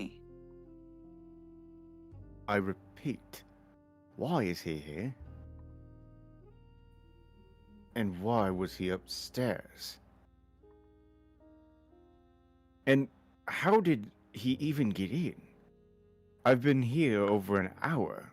The door's been shut the entire time. Did he show up during the day? Did you spend all... Before you let your imagination run to places I don't even want to imagine, how about you shut up and let me talk? Go on. Lie because it's funny. Derek, I like how our characters don't like each other in anything we've done. Oh my god, the motif! Oh yeah. For context, a Chaos plays Veer in the Touchstar dub, and Veer and Derek's character Karash hate each other. So that's what they're talking about. You're right. He did spend the day. He did what? I didn't. Abraxas looks to Edgar. I didn't. Denying it twice makes you sound totally guilty. But you know it isn't true. Why must you always make up nonsense?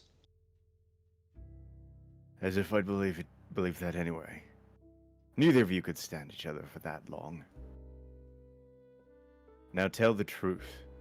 What's he doing here? I'm standing right here, Thorn. You could simply ask me. Or I could not. Abraxas sneers. In that case, I shall leave the explaining to your boss. Edgar lifts his plate. If you're going to piss me off now, right? Have a biscuit before you go. fresh from our neighbor. I can't. Oh, that's right. You can't eat. I can, but the taste is repulsive and I cannot properly digest it, meaning I would have to. Abraxas pauses. It's not picking up my Sympathies. Sympathies and understanding, my dude. I know, right? You're mocking me. Oh, someone wants to pick up then.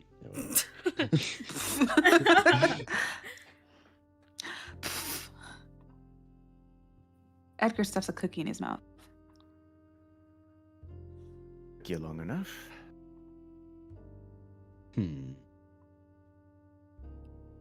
Abraxas focuses on Circe again. Report to me as soon as you find something. You know where to find me. Yes, sir. Edgar lights a cig after Abraxas leaves. She waits for his patience to wear thin. It doesn't take long. So? He wants us to look into something. She explains everything to Edgar. Same as her, he's baffled that Abraxas would ignore a direct order from his superiors. It doesn't make sense. I know. That's why it's interesting. Some measly initials just aren't much of a lead, though. JM could be a person, or an organization, or a movement. How would we know? Only one way to find out. Let's split up and check in with our contacts around the city to see if they've heard anything. You know which side is yours. Right. Enjoy your biscuits. I'll head out first. She walks up to the window. She's moments away from transforming when Edgar calls out. Circe, Hmm? be careful, please. Worry about yourself, old man. 20 years ago, I was a boy. Today, I'm an old man. Give it another 10 years, and I'll be dust and cobwebs in your eyes. It's a compliment. I like older men. It's not a compliment. You have extremely questionable tastes. Don't downplay your sex appeal. Your creaky knees and back issues especially are oh so attractive. Enough. Don't you have somewhere to be?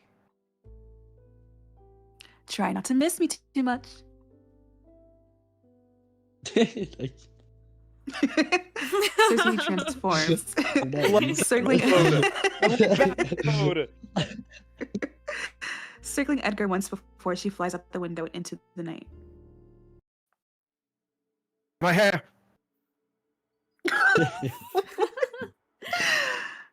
Thorn Investigations has established a trusted net of sources around North Haven over the past 2 decades. From small business owners to working girls to regular everyday people oblivious to the supernatural world, you never know who might have the intel you need. But tonight, none of their usuals has anything useful for Circe. No one's heard of the initials before.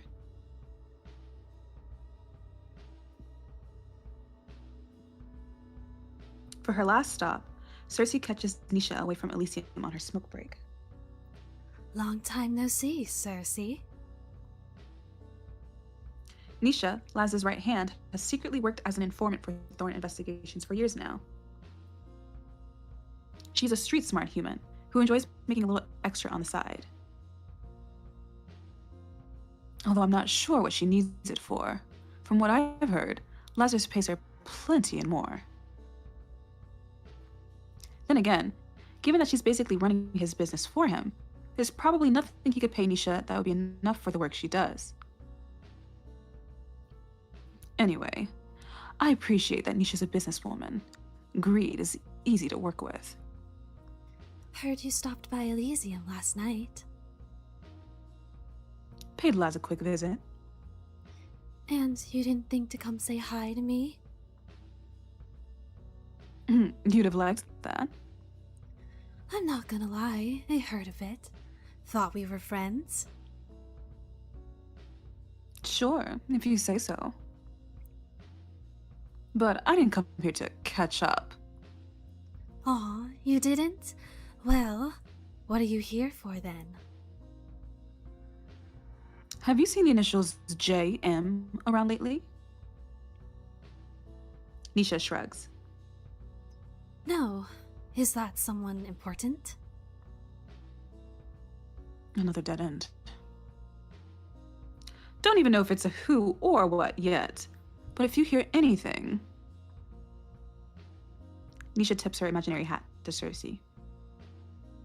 You'll be the first to know, of course. Thanks. Nisha butts out her cig on the nearest wall. If that's all, I should get back inside. Elysium doesn't run itself. Lazarus still leaving all the work to you? He pulls his weight. Sometimes.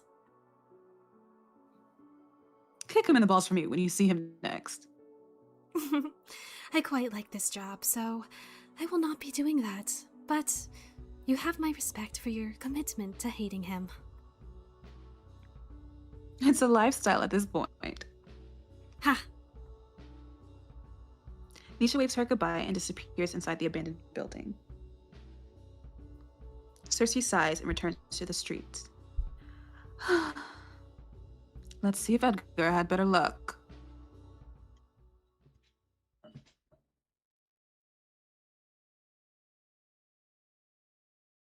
The lights are on when Circe enters the office. Edgar must have gotten back first. If you're here already, I guess you didn't find anything worthwhile either. She stops at the doorstep. Oh, you can't be serious. 2 break-ins in one night? Edgar's nowhere to be seen. Standing behind his desk is the mystery woman from last night. Finally, Circe can see the woman for what she really is. A witch. A very powerful one, if she's able to conceal her magic like that. There you are.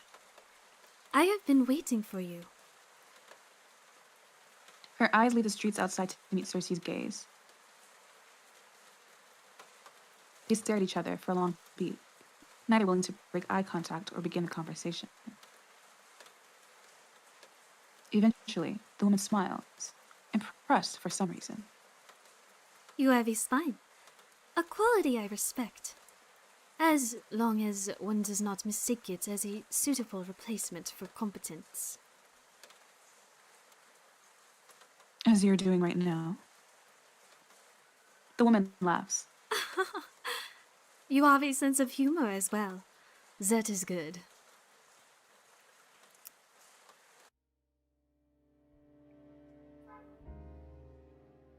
When Circe still doesn't move, the woman pushes away from the wall to stand up straight. She's tall, in the same way models are. It should be a pointless, ridiculous, inappropriate thought to have in this moment. And yet, Circe can't help but feel that there's something unnatural about how bewitching the woman before her is.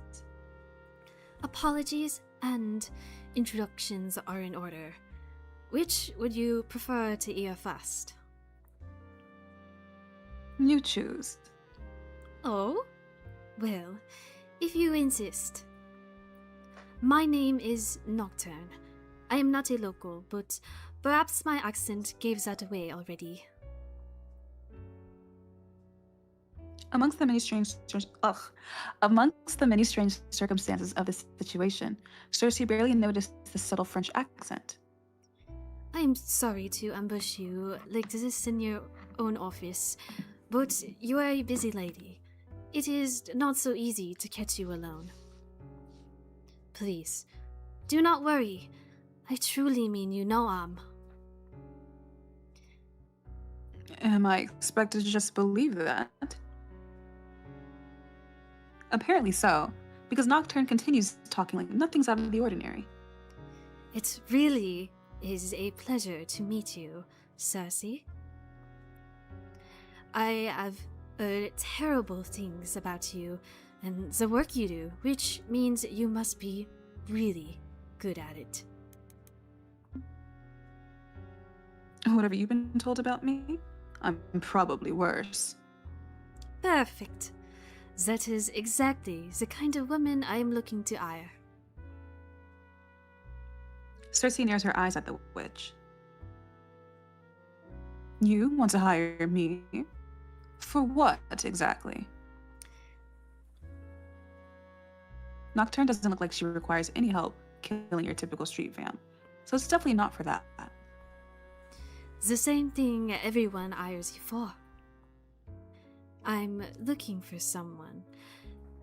I want you to find them. Right. Unfortunately for you, I'm quite busy at the moment, so I won't be able to take your case. Goodbye. Nocturne's voice is firm, even as her perfect smile stays painted on. You're already looking for them. Who? Ah. So, JM is a person. I presume so. The person they are pretending to be, the real JM, was a brilliant young witch. But who knows, when it comes to this imposter? They could be anyone, for all we know. How do you know it's an imposter? Why couldn't it be the real JM? Because she's dead. Nocturne's tone is so detached, Circe can hardly believe this isn't all one big joke. She's dead? Quite dead, yes. I would know. I killed her. She's dead. And you killed her? Murdered, slew, killed, whichever word you prefer. Assuming that's even true, why would you admit that to a complete stranger? I told you, I have done my research. I know everything I need to know to determine that you are capable of the job. If I did not believe you were capable, I would not be here. I am not a witch who wastes your time on whims. Throughout this conversation, Nocturne's smile has never fallen. Till now. You must understand. It is most important to me that this person is found. I want the best detective possible on the job, and I believe that to be you. So, you will take my case. You will find the imposter and the artifact they got their thieving little hands on. You will bring them both to me, and you will not disappoint. She smiles again. Money is of no consequence to me, so you will, of course, be well compensated for your efforts. Huh. For once, Circe is genuinely at a loss for words, but Nocturne doesn't seem to mind. I'll take your silence to mean you accept, yes?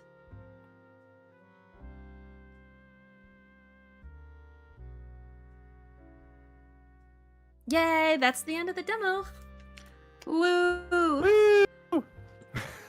Yippee! Yay! Good job, everyone, again. Please check Yeah. Go! Yeah. Yeah. Yay. Good times. Yeah. Time rad. Times indeed were had. Mm-hmm. Of which we're good. Yes. Definitely. Of the goodest kind. Any last thoughts from our cast? That was so much fun. Thank you so much. Yeah. Loads of fun. I Yeah. can't wait to see the full game. Yeah. Yeah. Yeah. So Yeah. excited for the full game. Definitely. Remember, chat, to support that Kickstarter. Yeah, please go Yes, support please. the Kickstarter. Yeah, and Donative. definitely. Sorry, And did I wish cut? list Did for I when cut it you comes off? out too. Yeah, wish list it on Steam. And thank you to the devs for letting us do this, and also thank you to my cast for carving such a long time out of their afternoon to be here and to voice act and like lend their talents here. It meant a lot to me. So yeah. And I'll say, like, if you enjoyed our work, definitely check the description. I left links for everyone to so people can go find them, go support their other work, their socials, etc. So yeah. Yeah. Awesome. Great. I had nothing else to say. All thoughts left my brain. Yeah, thank you. Yes. Thank you for having us. Yeah, of Yeah, course. thank you Yeah, so much, thank you. Silver. Thanks a lot. It's my Thank you. pleasure. Yeah. Oh, I appreciate you. I appreciate you all. It was fun to do with all of you. Yeah. Likewise. Yes. Yeah. Yes, for sure. I hope I get to work with you guys again. Yeah, definitely. Yeah, that'd be great. It'd be really fun to do more streams like this. Yeah. Okay. I hope the chat, I hope you all enjoyed. And please, please support everyone here today. Please support the Kickstarter. Yeah. And I hope you all have a great day. Bye-bye.